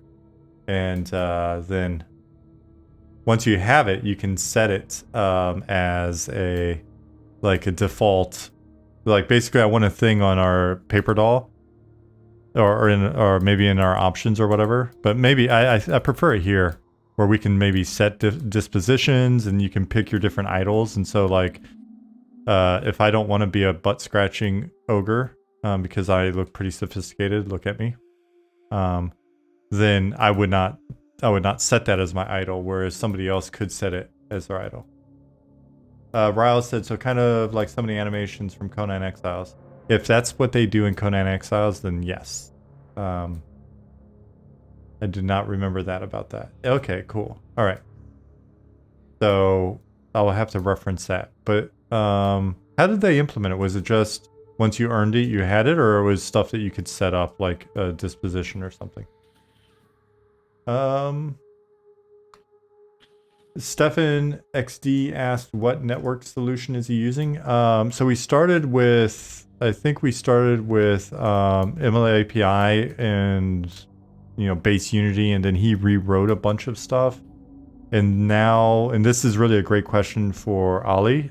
Please join us in our Discord if you have questions. Ali's pretty good about responding there. He's just been away for like a week and a half. Yeah, he's really good about answering. And if you search our Discord, he's answered in detail. But essentially, I believe we're using ML API now that's been like modified. Like it's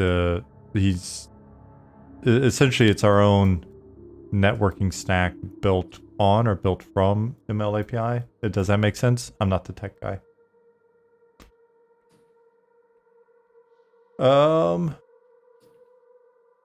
Tetsui said, haven't watched in months, but last time I saw your streams, the models looked like little capsules. Good amount of progress. Oh, there's a lot more than this. If anybody in here hasn't been here in months, I will zone over to our original sort of test zone that's got everything in it. You'll see some stuff. I've just been working in this zone, which is a couple zones away. So I'll slash zone over there now in a sec. Sorry, Zukan, I interrupted you.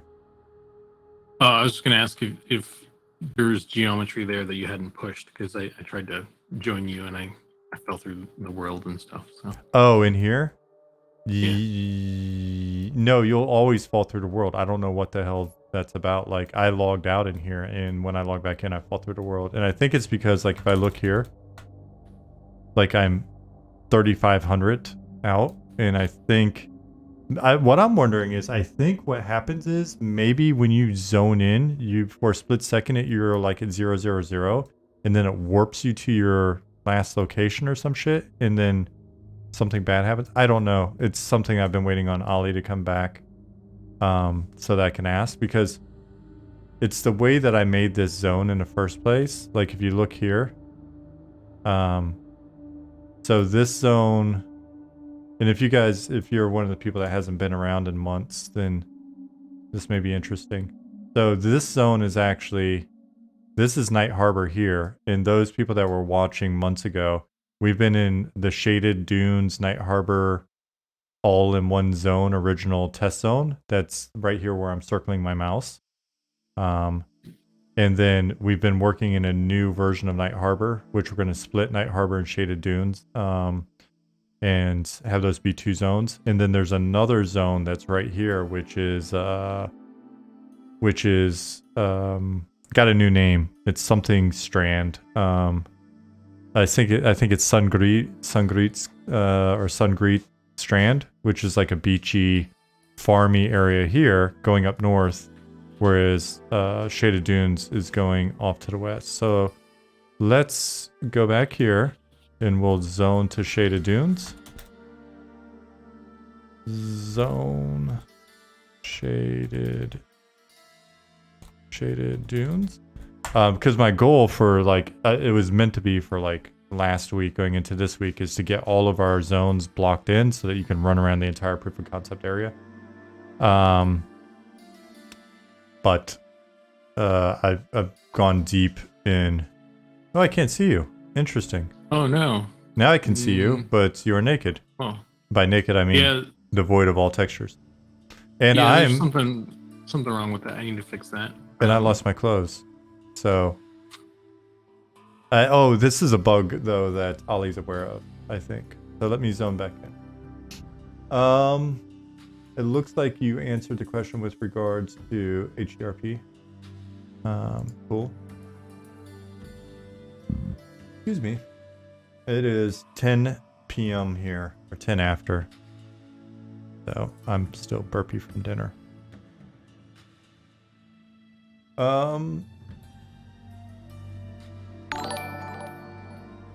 Neff777, thank you for the prime. Alright, it's still this way. Now, I at least have my clothes on, There it goes. but you do not. Wait, no? Now you have textures. I just made this guy. I don't have any clothes, so. Oh, okay.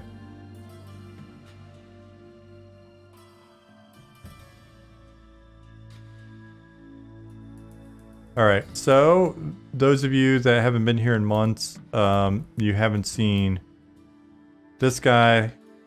You haven't seen him with clothes on, I guess. We have first person view now. Here is human clothed. We're in the process of basically we've broken out all of this into separate layers so that we can mix and match and tint and do everything that we can do at a more granular level to get more variety. Let me go ahead and change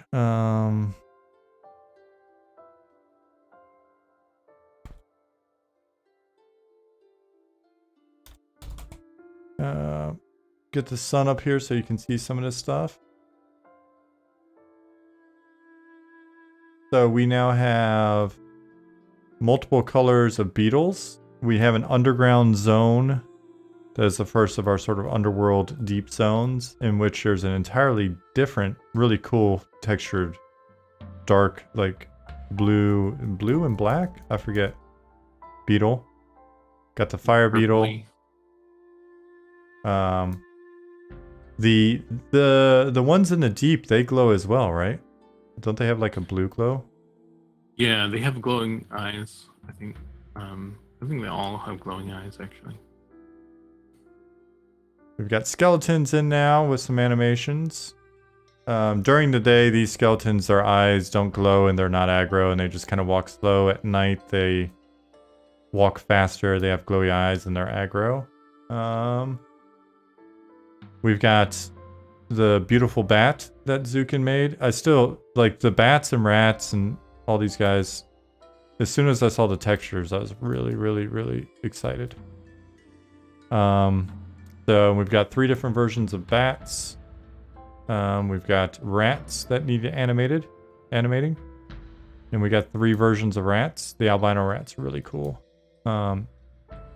We've got a snake now. Those of you that are new here, the people that haven't been here in months, when they were here, everything was a capsule.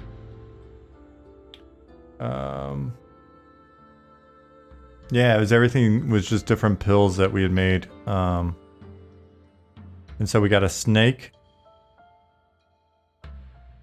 Again, the beetles, will they glow at night? They do glow at night.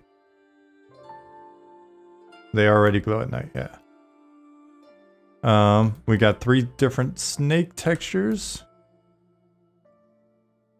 Yeah, when I put the beetle glowing, like even the scarab eyes, they glow at night. And when I put those in the first time, it was just these like red dots just throughout the noob yard, and it was really scary. It was really creepy. It's really cool. Yeah, it's funny in the dungeons. It's so dark in the dungeons that you'll just see like skeleton eyes and shit in the distance. It's scary. We've got a great concept for the Ashira. We've just got a model. It still. You've started on the jackal model, which I think will be easy enough to tweak into dog and wolf and stuff like that as well once we go. So Zukan started the model on a jackal for us, but we've just got so much going on at the moment. We've got a crocodile.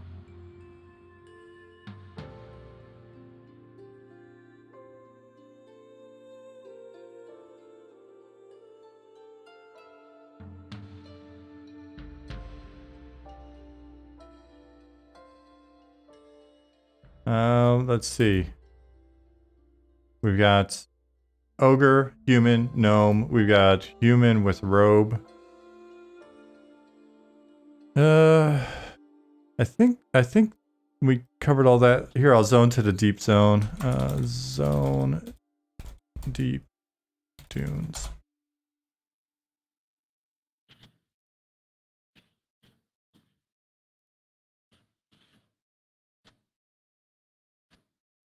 Probably, maybe.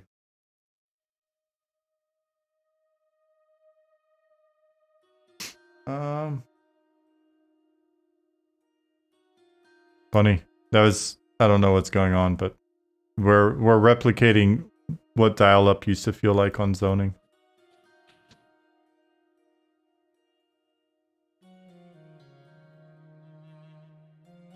Oh, hey, you got a robe on now. Kind of funky.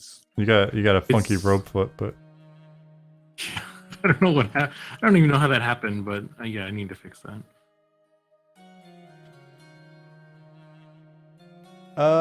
Let's see. All this pathing is in the old version. How much are you able to cut and paste, or does it need to be redone? Might be a real easy thing to do. Not sure if the question. So the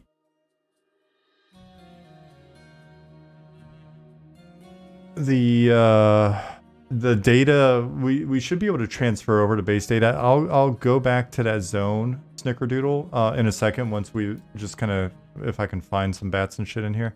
I'll show you a little bit of what it looks like down in here. And then we'll go back out and you'll be able to see. Oh, I'm starving. That's why I'm going so slow. Hold on one second. Let me summon some food.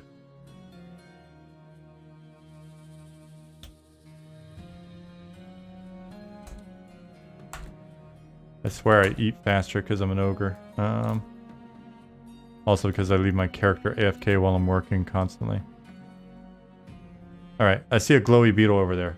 So, and then we'll look at it. It's not going to be very difficult is the short answer, Snickerdoodle. Because things like the pathing and stuff that you see is just a pathing volume. So,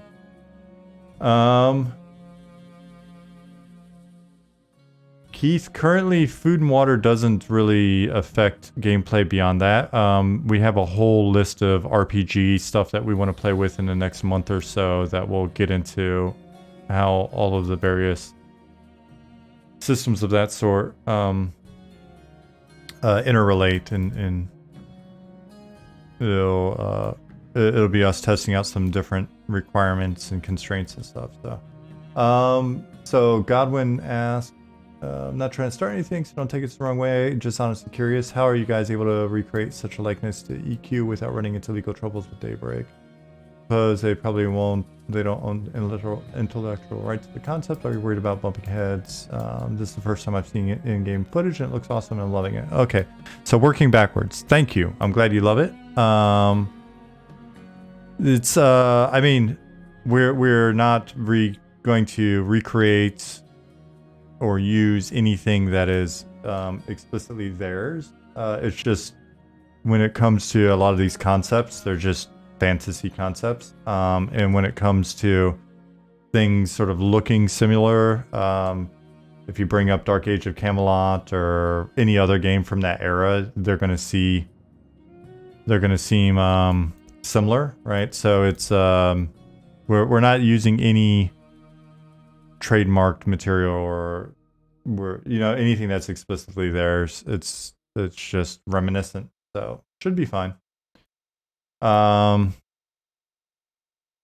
if at any point we do something where it's it's to the point where we get a cease and desist from any company, not just them, then we'll handle that specific cease and desist and we'll modify whatever comes up, and we'll go from there. But honestly, it shouldn't be a problem.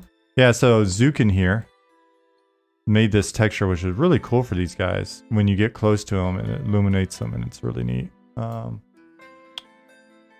So hopefully that answers your question. For us, we want this to feel.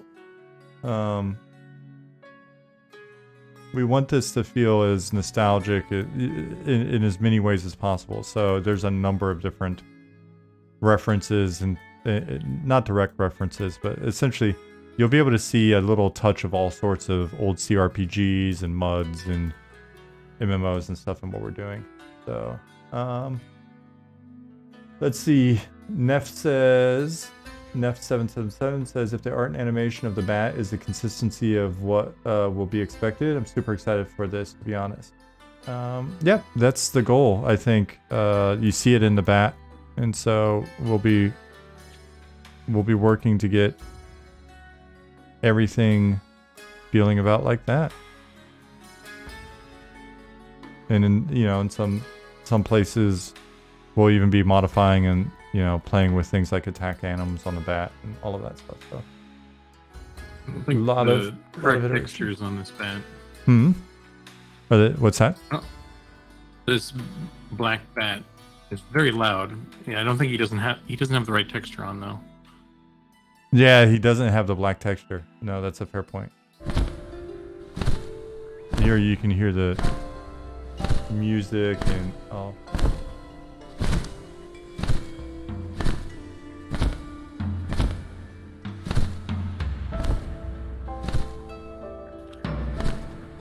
Oh yeah, you're right. It is pretty loud. Shit. Sorry. I've got it turned up super loud because I'm using Slack and talking to Zukan. Sorry if I blew up your eardrums. So we'll go back to the other YouTube music.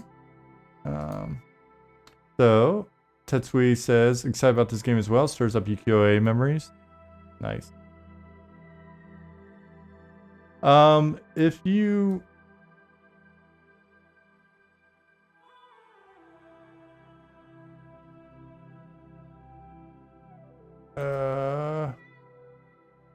yeah, no, everything was cranked up. Everything was turned up really, really, really loud. Sorry. That was on my end. That's my fault.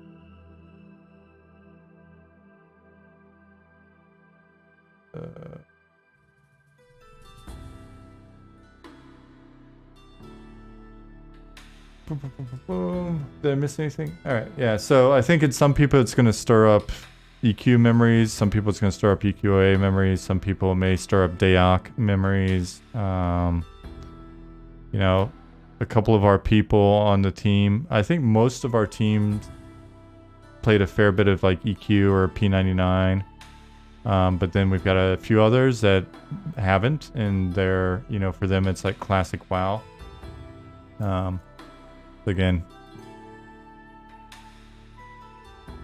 just looking to tap into nostalgia, not just just with the old MMOs, but also with old fantasy art and novels and shit like that. So, let's see if I can zone to the new Night Harbor.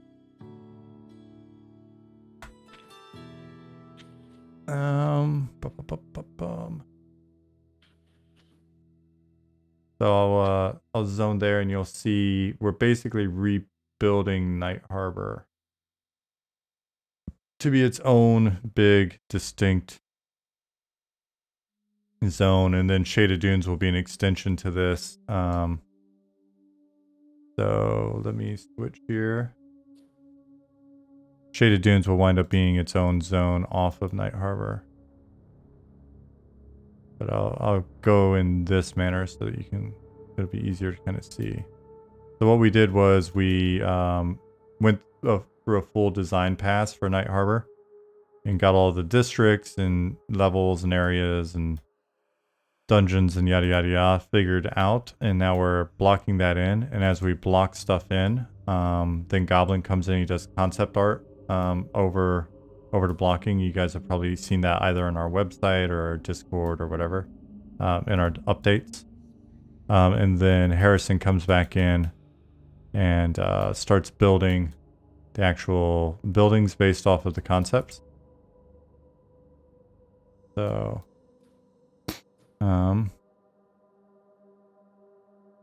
there's a question in chat. I don't know if you saw that one or answered it. Nef777 said, is it going to be EQ named zones but remade? I want to see Oasis of Mar.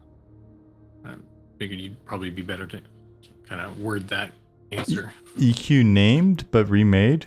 Like, Yeah. we'll probably avoid, especially anything that's like a EQ specific term. Like, there'll never be an Oasis of Mar or a Kelethin or could there be a zone that's maybe got a more generic name where we have a similar name or whatever? It's possible, but we'll probably be conscious of that in our naming. Oasis of lawsuits. Yeah. I mean, it may not be Blackborough. It may be Darkborough or Brownborough or something like that. So, but yeah. The oh, and so what we're doing now is basically Pattis is, if you watch his streams, he's just kind of working his way across here. Oh, on the question of what if Night Harbor was on a slope, I don't think we're gonna change things massively. You'll see elevation changes being worked in a bit here, like you can already see it here, but with the current layout, I think we're just gonna keep shooting for what we have. And there's a lot of work to do here. If you go back, if you look at our YouTube, you can see we did a couple-hour discussion where it was like all of us were in here at once and talking about and looking at the overhead map of this and talking about the districts and all of that. So that may be a fun one for you to catch up on it. Trainborough. That doesn't it doesn't have the same ring. Is Night Harbor going to be a starting zone for a particular race, or is it just a major city? So it's going to be our starting city for the proof of concept, and then it will be a starting city that very likely it was originally meant for humans, but very likely multiple. Well, it'll probably be primarily for humans as a starting city, but it'll provide some opportunities for a number of races. It'll be one of the more lenient. Halfling gnomes. Halflings are not greater than gnomes. Stop that, Grace. But thank you very much for 5 months. The idea that we have for the time being is that any race can start at or near any city, but if it is not your race's starting city, you may not be able to access much of it. And you know, so like if I'm a troll, it's starting near the halfling, you know, starting city. I may not be able to get near it, but there may be a starting point nearby that I can start at. And that allows players, for when they're first playing with each other, you know, we can easily meet up and go from there. The downside in doing that, in being a traveler, is you won't get access to any of your starting quests, you won't get access to trainers necessarily, you won't get access to all sorts of shit. So, so that'll be that, but there may be something that you can use nearby or whatever. So it's something we're going to play with. We'll see if it's a good idea or bad, but it's something we wanted to try. And then Night Harbor is going to be a bit more lenient. And if we've got time, we'll provide a little bit of, you know, maybe interesting content for if you start like as a troll near a halfling area, or if you start as an ogre near a halfling area or whatever. Maybe there's something there, but for the most part, it's just getting people to be able to start together more quickly and then leaving it at that. One thing to keep in mind is the way we're building this city, and our hope for all the cities is to build them with enough scale with enough content that you really shouldn't think of them as starting cities. Each city is a city. So there'll be encounters in here. This area over here on the eastern corner is actually, it's a combat area. It's encounter space. It's kind of this slums along the river, so river bend.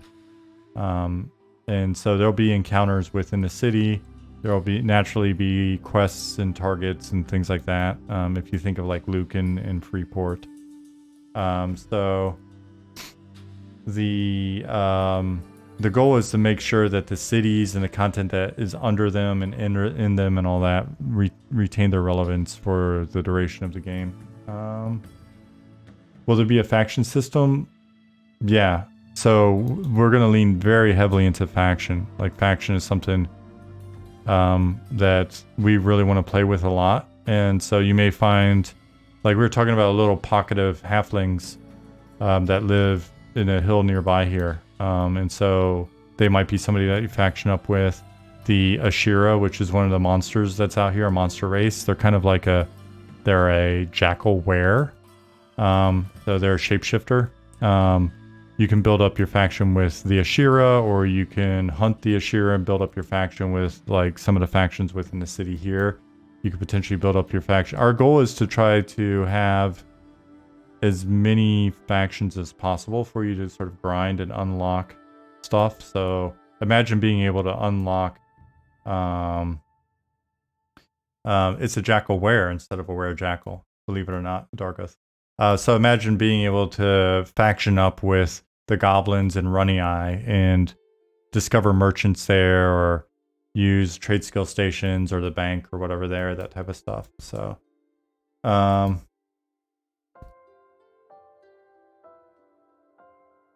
let's see, halfling eating quest for ogres that could exist. I think I'm caught up on stuff. Did I miss anything? I don't think I missed anything. Oh, there was a question about the mosque looking thing. Why? I'm curious why there's a giant mosque.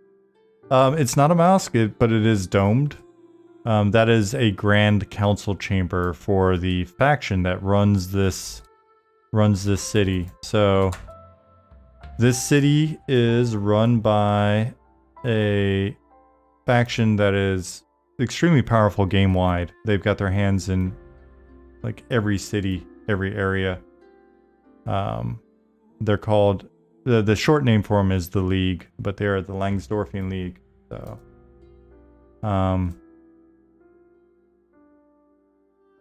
these guys run stuff, and if you look up at those blue buildings up there, those are the more official buildings that they run shit out of.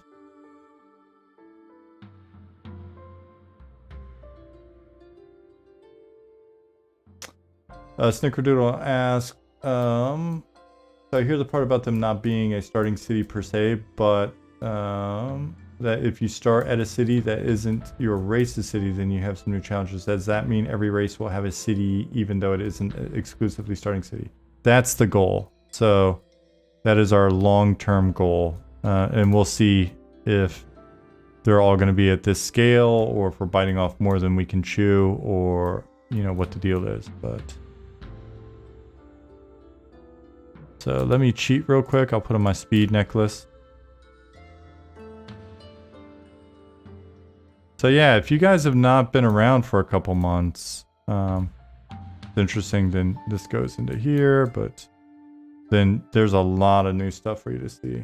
And you can see these, the city's pretty big.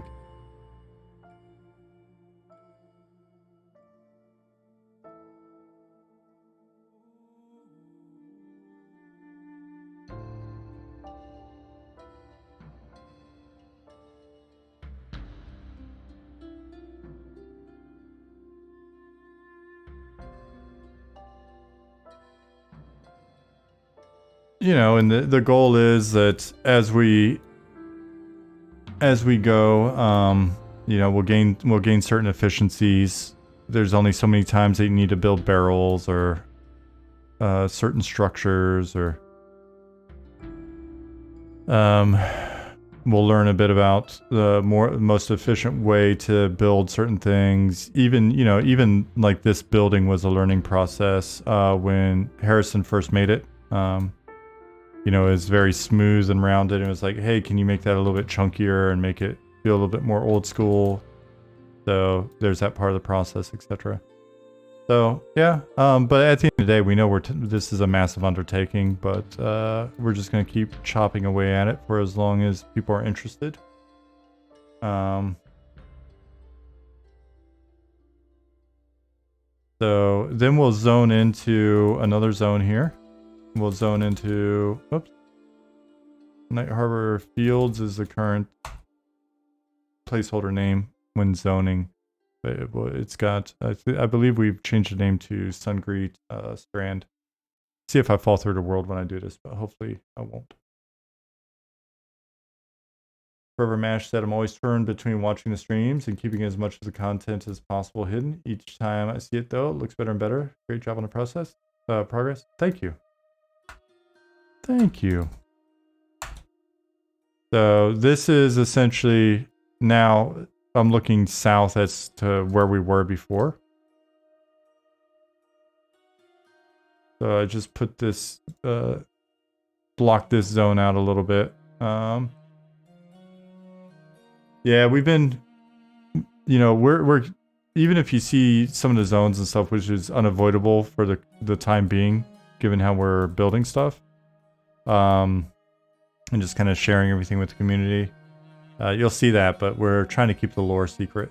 So yeah, looking south now on Night Harbor. Hey, Lotta.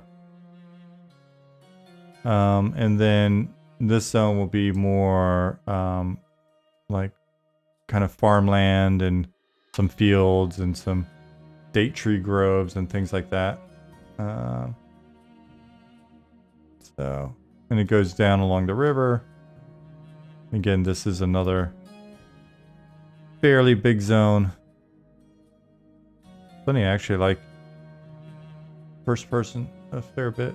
Will there be any merch for purchase? Yeah, so we've been taking our time with merch. We've got a merch shop that we've used internally. Like I'm wearing a Eminem beanie. And got some shirts and stuff like that, and some of the team have it as well. We've just been doing test runs to kind of see what that pipeline looks like and what we think about the quality of stuff and make some adjustments to merch. And then, you know, looking at some other options as to vendors and things like that. But for the most part, excuse me, you know, for the most part, it's there, and it seems like we could bring it online. Then it's just really a question of, I still feel a little weird selling merch for a game that's not out yet. So the problem with things like cloth maps, or, you know, things that aren't essentially via our print on demand vendor, is for that type of thing we have to get them made up front. And so it'd be like a, you know, probably a few grand cash output prior to even being able to sell them. So we'll probably just be doing print on demand stuff first, like the shirts and mugs and things that we have. And you guys will just have to bear with us in terms of quality. I'm thinking on each item will list anything that we don't like about them, so that you'll know in advance, like, oh, you know, the printing could be thicker, or sometimes there's issues with the embroidery or whatever, so that you're warned. Yeah, so essentially that's, if we sell a bunch of other merch, then we can get to cloth maps. What we can sell that aren't cloth maps, though, is we can take all of the maps that we do have, and you can get nice prints of them. Here, hold on one second, I'll show you something cool.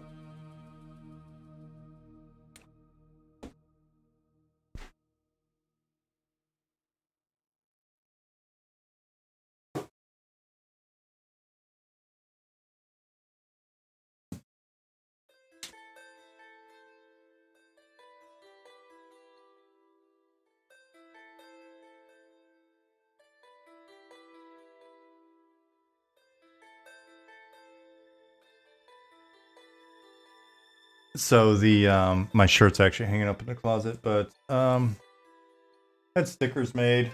I'm used to a little bit higher quality stickers, so I'm a little iffy on selling them, but we might sell them and just put a disclaimer on them. played around with some shirts and hats designs and beanies and stuff, and so it's pretty straightforward. I mean, it's just embroidered with our name on it.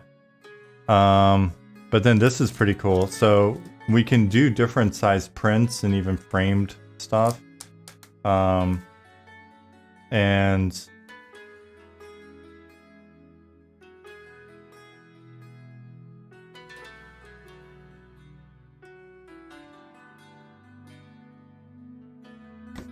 one thing I was thinking of, I don't know if like vinyl sticker things for like glass is an option on that thing we're using. But I was like, I wanted to put a sticker on my car or something, but I didn't want to like have it like a real sticker that would ruin, the car or whatever, the window. Yeah. I mean, in theory, we can make that same thing that I just showed for the class. We can make it this big, and you could stick it. Right? Like, there's nothing preventing us from doing that. I think you can even get like maps and concept art and stuff like that on like a stretch canvas, and so there are definitely some options for us to play with. And like the hand-drawn maps and all of that stuff. So that redacted Night Harbor map, Yeah. placemat or something. Yeah, the redacted one. We could provide that. Bluntered or B Hunter said you can print on Oracle to stick on your car. So the challenge for us is, and it's possible that we could provide some files just on the website, so you could do whatever you want with it. But I mean, you can already get the files off like Discord and shit. What am I thinking? So if you guys you want to take one of our files and put it on something and make your own stickers or shirts or whatever, have at it. But what was I going to say? For now, until we invest in like having higher quality sort of individual items made, so like individual silkscreen t-shirts instead of print on demand style t-shirts and things like that, we're at the mercy of whatever company we use for print on demand. And the company that we picked so far, the reason why I picked it was they've got a decent selection, fairly good turnaround times, they're international, they've got easy integration into our website, they handle all of the basically all of the sales and shipping and all of that stuff. So it's just a one-stop shop that's easy for us. And then the only downside is like on some things like the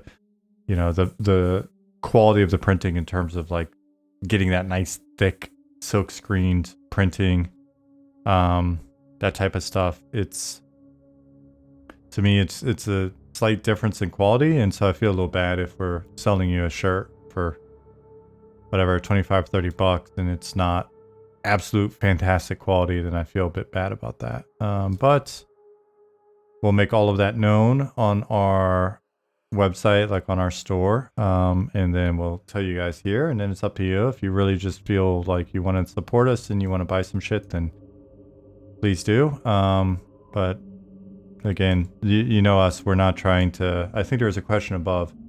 Neff asked, is this going to be paid submodel with some cosmetic stuff for purchase? It's just going to be paid submodel. If you have anything you get in game will be earned in game. Period. So any cosmetics that you acquire in game, or any cosmetic you see somebody wearing or using or whatever in game, is something that they either quested for, camped for, purchased, crafted. And then on the flip side, the support outside of game would be things like merch and stuff. So for us, Over time, I want to continue to improve the quality of our merch, just because, like, I've had friends in the skateboard industry for a long time, and you know, I kind of come from that background as a kid, and I really think that we could do a ton of stuff with the merch forever, you know, throughout the life of the product, and have it be stuff that you guys are hyped on, and every couple of months we just put out new versions of things or different merch, and you know, and then if you want to support us, then you're paying us the sub every month, and then if you want to extra support us, then you're buying some extra shit, and hopefully the stuff that we're selling is cool enough that you're hyped on it and you want to get every t-shirt that we put out, or some of the stuff, you know, to be a little bit like fear of missing out. It's like, how long is this available? It could be only, you know, something like this might only be available for as long as we're in proof of concept mode. So we'll put on there, like on here it actually says Monsters and Memories Proof of Concept Edition. And so then in 20 years, when you're sitting watching some streamer talking about the first time they played Monsters and Memories, you can be like, oh man, I got this. Remember when they did the class postcards? I got all of them. And it even says on here, Proof of Concept Edition. It's like an NFT, only it's in your hand. Notice the ogre is hungry. Do you plan on adding real repercussions, not keeping your character fed and hydrated?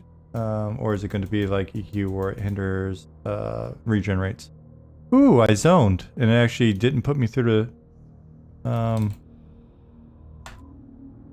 world. So, yeah, I hear somewhere as well. The sand texture on my end is like different than yours. So you don't have the latest art for sure. Yeah. I've been in here jacking around all day.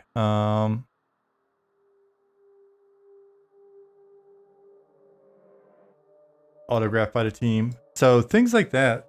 Again, that'll be on our list of how do we improve our shop over time. At some point in the future, even the print on demand shop that we're potentially using, they'll store and ship and sell our items if we get them made and send it to them. So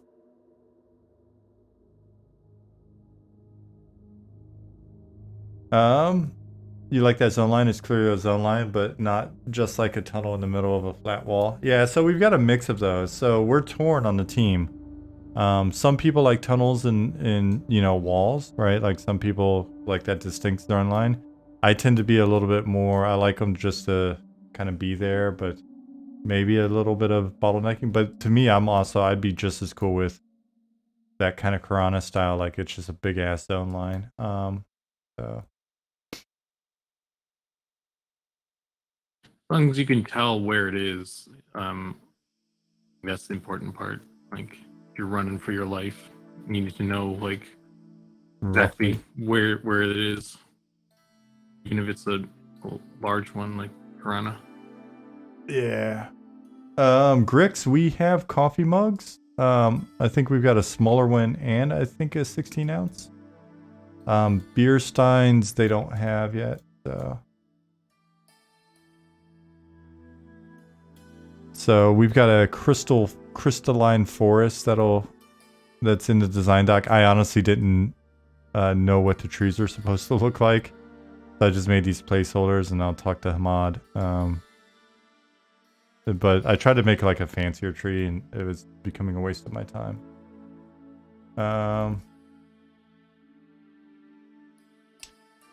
Still testing with coffee mugs, or can you purchase one now? It's still testing. So basically, all merch is just considered test mode for now.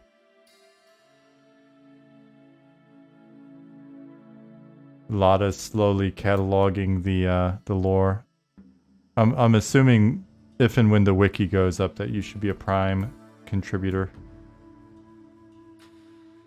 No, but enough people have asked for merch that I think if I'm gonna look, there's a couple people that were gonna try to clue me in on some other vendors. we'll see how that goes in the next week or two, and if none of that really is much different than what we have, or whatever, then I think we'll just go forward with what we got. I've got to do some pricing adjustment and stuff like that, but we should be good. And some slight tweaks on some of the designs and get the rest of the items up and stuff. So why isn't the crystal forest in the deep though? Because there's a reason. There's a lore reason, believe it or not. Is this where the elves live? Zenfardi? No, this is not where the elves live. These are just placeholder crystal Christmas trees. Something with Petra vibes and one of the distant cliff faces would be cool. I could see that in some cliff or another. So let's see.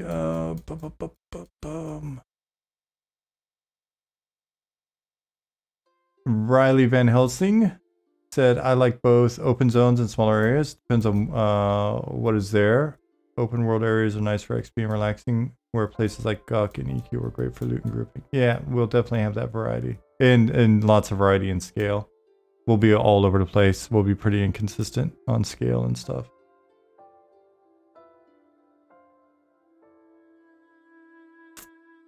For cool crystal aesthetic, I recommend bismuth. Here.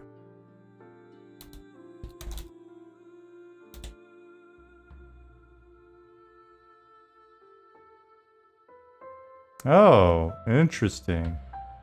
That may actually work with the Citadel then. That may work with our lore pretty good. Ooh. Lotta. You may have just contributed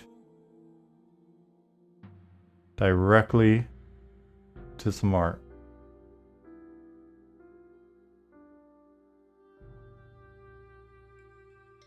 So we'll see what Ahmad was thinking with the lore. How that links to the lore.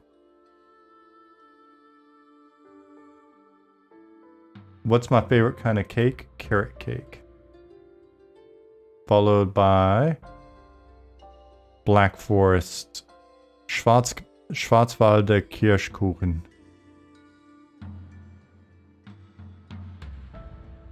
You did. You helped make a video game.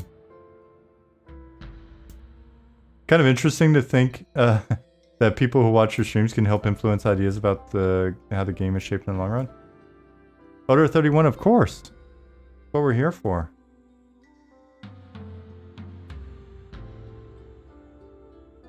Infinite Bears asks, will items be droppable on the ground and or tradable to NPCs like monsters so they are lootable when killed? I love coming across drop loot in original EQ and be able to give it level 1 rats gold items. I think we like that as well. I wouldn't be shocked if we wind up going that route. Don't let us forget. Pro that idea as well. Yeah, I think a lot of us are into that type of thing, so... Also, like buffing and stuff. Like, some people did that where they would like load up a skeleton with like some stuff and then buff them like with haste and just like watch them destroy the noobs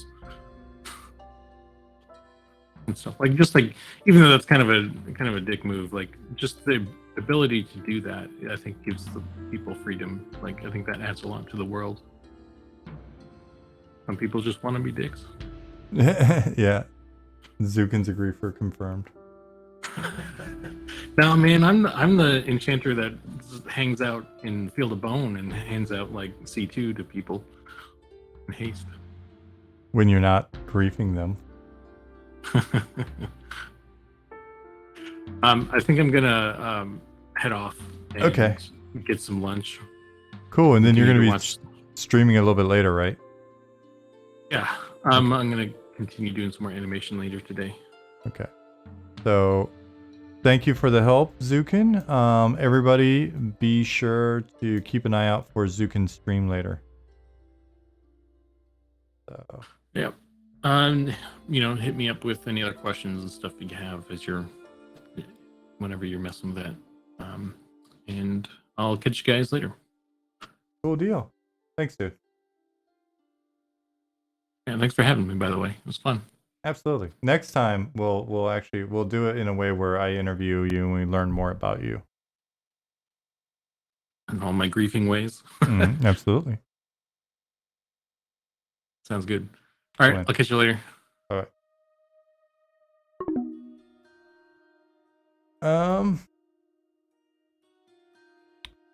Yeah, so this massive floating citadel that's crashed here.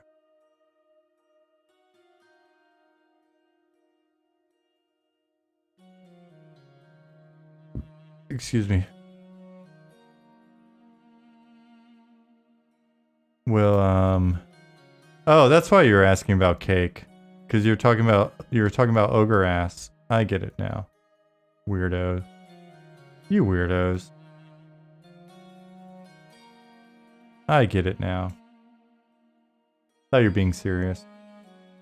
Godwin, it's inevitable that we have some sort of gimmicks. Some will be appreciated and some will not be.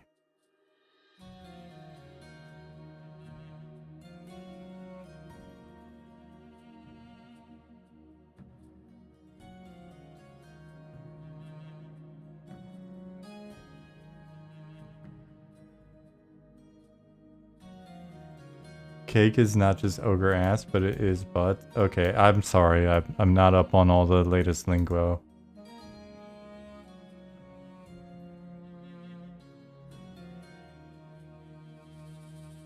Oh man, Zukan's eating cake for lunch. Will safe fall be a thing? Yes.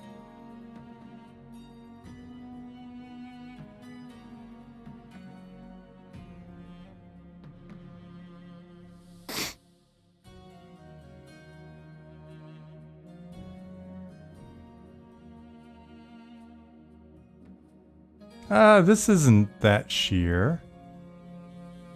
But that's a good point. I should make some of these clips a lot more sheer.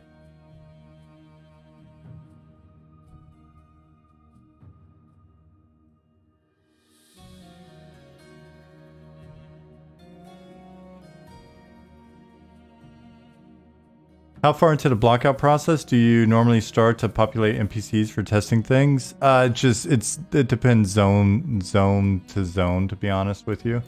And it's even possible. So one of the things that we can do once we get rolling, we've got all the lore and we know what encounters we want to make, or we know what NPCs we want to put in a zone. One of the things that I used to do back in the day is we just front load a lot of that work, and so you can make the NPCs in advance. Even if you don't have the art, kind of like how we have with capsule people. So you can go ahead and start setting all the NPCs up, and then you can put them into a temp map or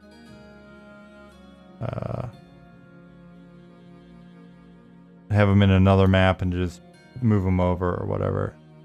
It's pretty straightforward. So, man, that keep is a good ways out there. Is it possible to fall to your death in a place where you can't recover your corpse normally? I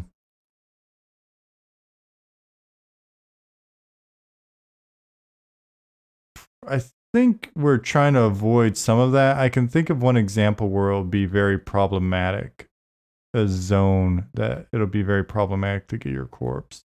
And you'll probably need to get acceptance. So there's a zone concept that's where that might be a bit of a challenge. So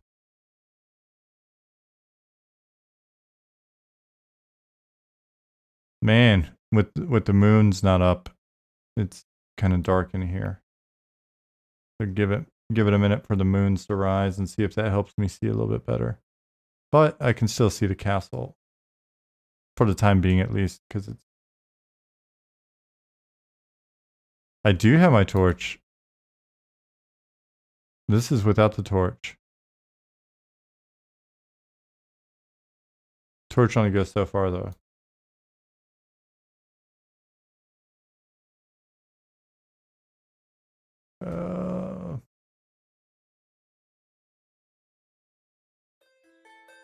Oh wow, we've been having so much fun tonight. It is 11 o'clock. I didn't even realize it.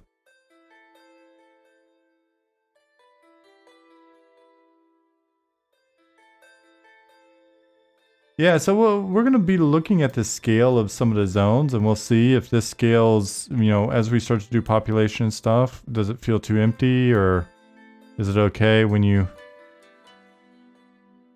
know, when you, essentially, if you look at like the various points of interest, like the Crash Citadel or the Crystal Forest, these ridges over here, ridges over here have some things going on. These glassy areas will have some stuff going on.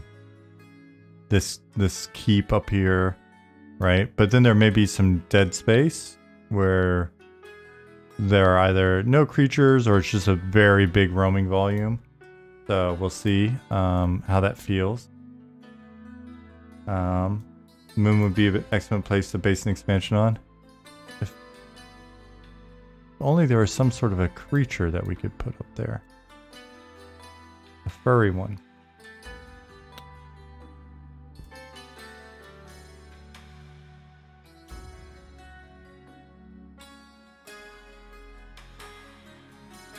Yeah, so look how much brighter it is now that the moons are up. So that's kind of fun, right? Fun little byproduct. Because you couldn't see any of that stuff before. Moon mice. Furry dwarves. All good guesses.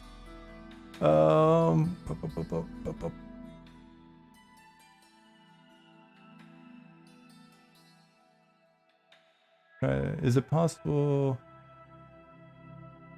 There's another question up here I want to get back up to.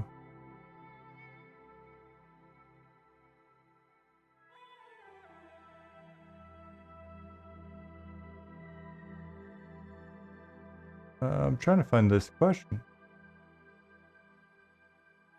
I think we got it. Will falling to your death be a thing, and do you promise not to walk it back as the game grows older until a point where falling could never really kill you? Yeah, falling to your death will be a thing, and no, I can't imagine a reason to walk it back. Maintaining some of those constraints and dangers and stuff are just too critical. We'll see how it feels, but then as the systems develop, it's too integral to progress and exploration and shit. So yeah, I'm just no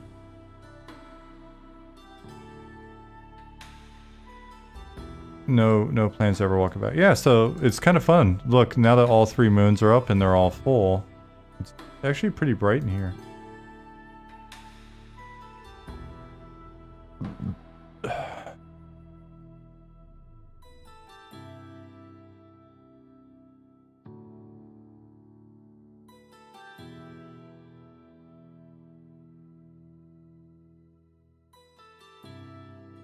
Oh, I forgot that I need to walk down here. So as I'm wrapping up for tonight, I'm gonna keep walking down here, and see. Hopefully, currency doesn't have weight in M&M. You died so many times trying to walk to the bank in North Freeport because turds would pay you copper. Sorry, Godwin. Not only does currency have weight, weight may be measured in currency. How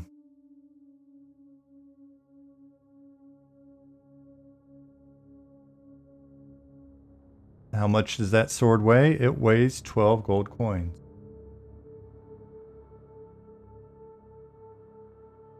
Or it weighs 12 coins. And we'll just assume all coins weigh the same.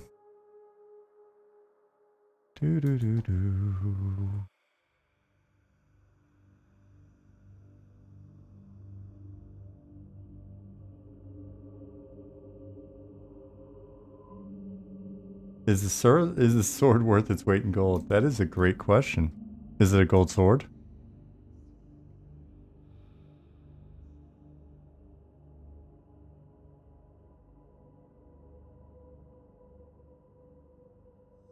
Alright, so it is after 11 now. I'm just running up here because I just modified the walkway up to this keep and I want to check it out. I am eating bread rolls really, really fast. Yeah, Regis just saw it. I am slamming through some food. Why is he so hungry? Look at him.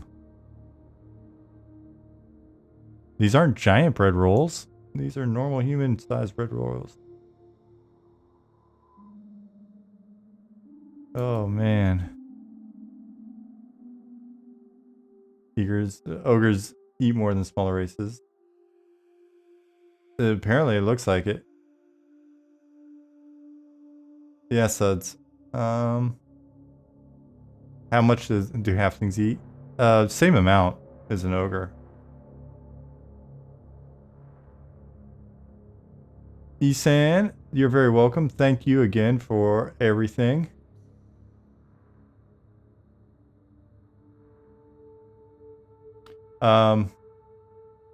So yeah, those of you that are new here, check out our website. And we're creeping up on 1,300 people on our mailing list, so be sure to join that as well. You can watch all of our, or most of our old VODs on YouTube, and be sure to join our Discord. And I'm gonna run around here and see if I can get up this damn giant rock thingy.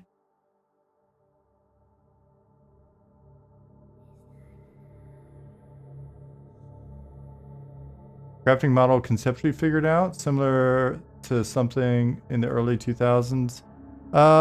There'll be some differences. There'll be some tweaks. Ollie's a big fan of crafting and crafting games. So expect there to be some tweaks and discussion and stuff on that front. Everything is such big scale in here. So this ramp is a lot bigger than it looks in editor.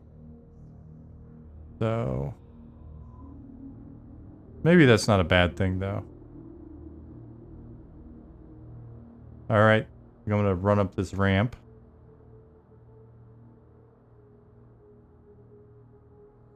The ramp to this keep.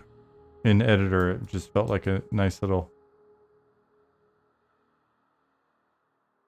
casual, cozy ramp up the side here.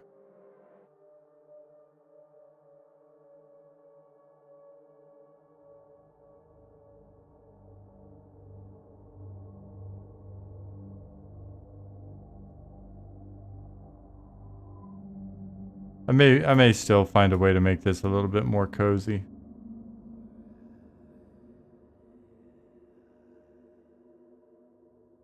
As well as fix this seam. Cool.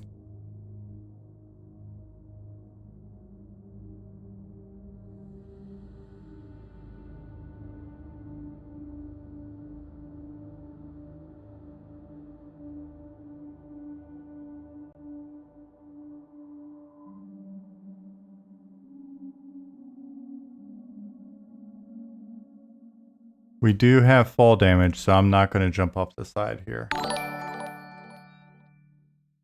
All Classic Gaming, thank you for the raid. I'm just wrapping up for the evening, but I appreciate it anyways. There's no way that you knew that coming in here. So,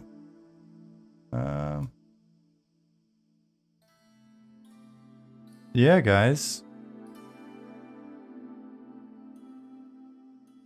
Well,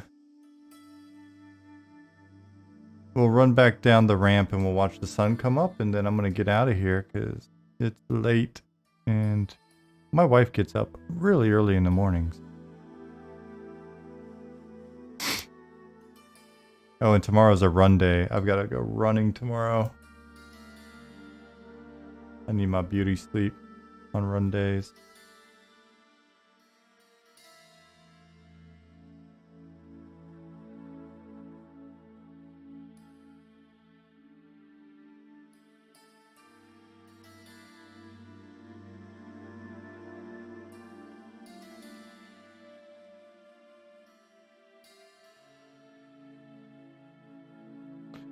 funny. This zone's big enough that I could actually see some of these features that I have here.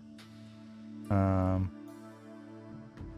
mean, these could actually be little structures.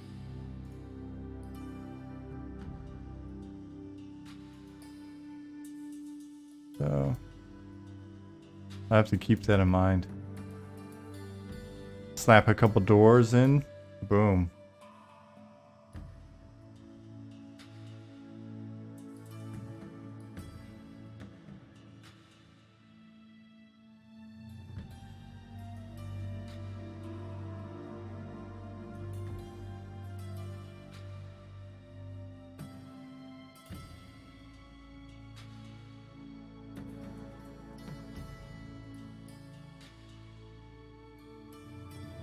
And there is the sun.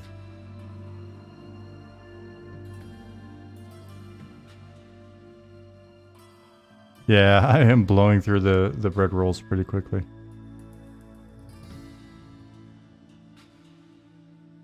Alright guys, so no stream tomorrow because we've got a team meeting. Excuse me, Zukan will be streaming later today. Be sure to give him a follow so you know when he's coming up, or you can find the stream here. I host all of the team here, but then be sure to pop over and watch the stream. I think that's how that works. My goal for next Tuesday's stream, which will be the next time that I'm on, is to have all of the zones hooked up and in some form. So basically we'll be able to run all the way from Freeport north up through the Strand into, so we'll be running through Sungreet's Strand into Glass Flats here, over into this next zone, which is Dragon's Run. Did I say North Freeport? My bad. Delete the VOD. You'll be able to run up. It's late. You'll be able to run up. I blame you guys for mentioning it. Night Harbor. Did I not say North Night Harbor? I'm pretty sure I said Night Harbor. Check the VOD. You definitely said North Freeport. All right. Freudian slip. Night Harbor's Freeport confirmed. Oh man. Now I gotta delete this VOD. See what you guys did. Yeah.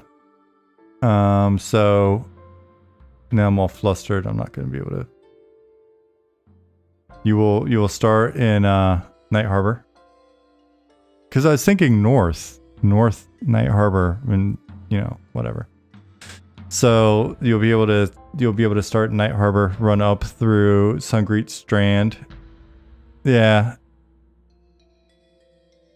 Character, you know, it's old habits. Go up through the Strand, through the Glass Flats, across Dragon's Run, into the Vale of Zentar, and then back down into Shaded Dunes, and back into the zone that is definitely not Freeport. And yeah, you'll essentially then be able to run around all the way around the proof of concept area, sort of outer ring, and then we've got the other zones, the deep zones, the dungeons, Fallen Pass, Fallen Watch, stuff like that. So, all right. Any lawyer from the future that is watching this, I'm saying my excuse is I'm just real tired. So see you guys on Tuesday, and we'll be able to run through all of those zones that I'm absolutely not going to call by any other game's name.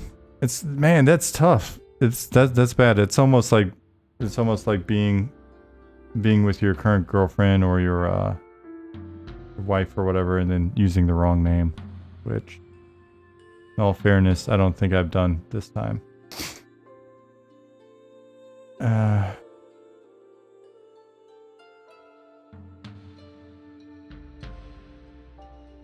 Cool, guys. I'm out of here. It's 10:15. It's time for me to go to bed. Clearly, I will see you guys on Tuesday. Check out the other streams. Hit us up on Discord. And have a great weekend. Be safe.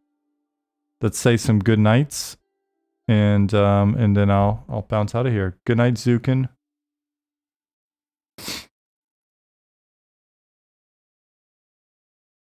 That it? Snickerdoodle. Good night. Good night, Regis.